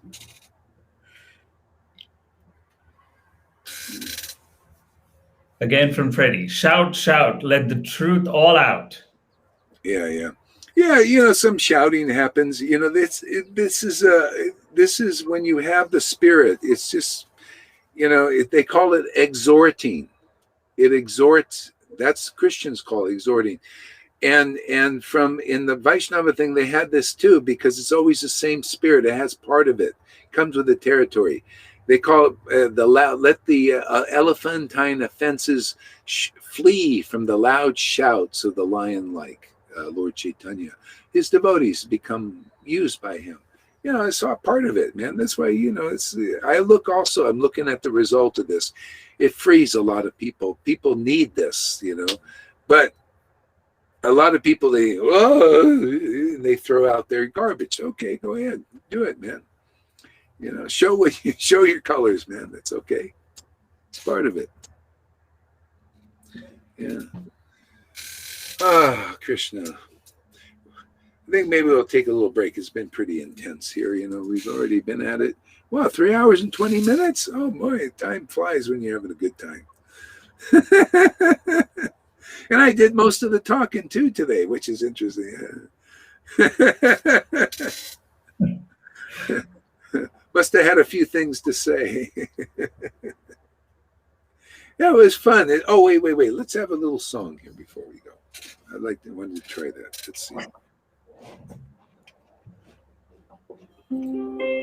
Bluetooth connected. I don't know if I can do it. I'm going to try it again. I couldn't do it yesterday. But I'll try it again. Ooh. Oh. Actually, I think I got to stop because my generator went off and I have to fill it up. Okay, so Thanks for using. We'll see you guys a little later, huh? Thanks for coming, Pani. Come back. I'll come back, Maharaj. Thanks for calling out. Yeah, no problem.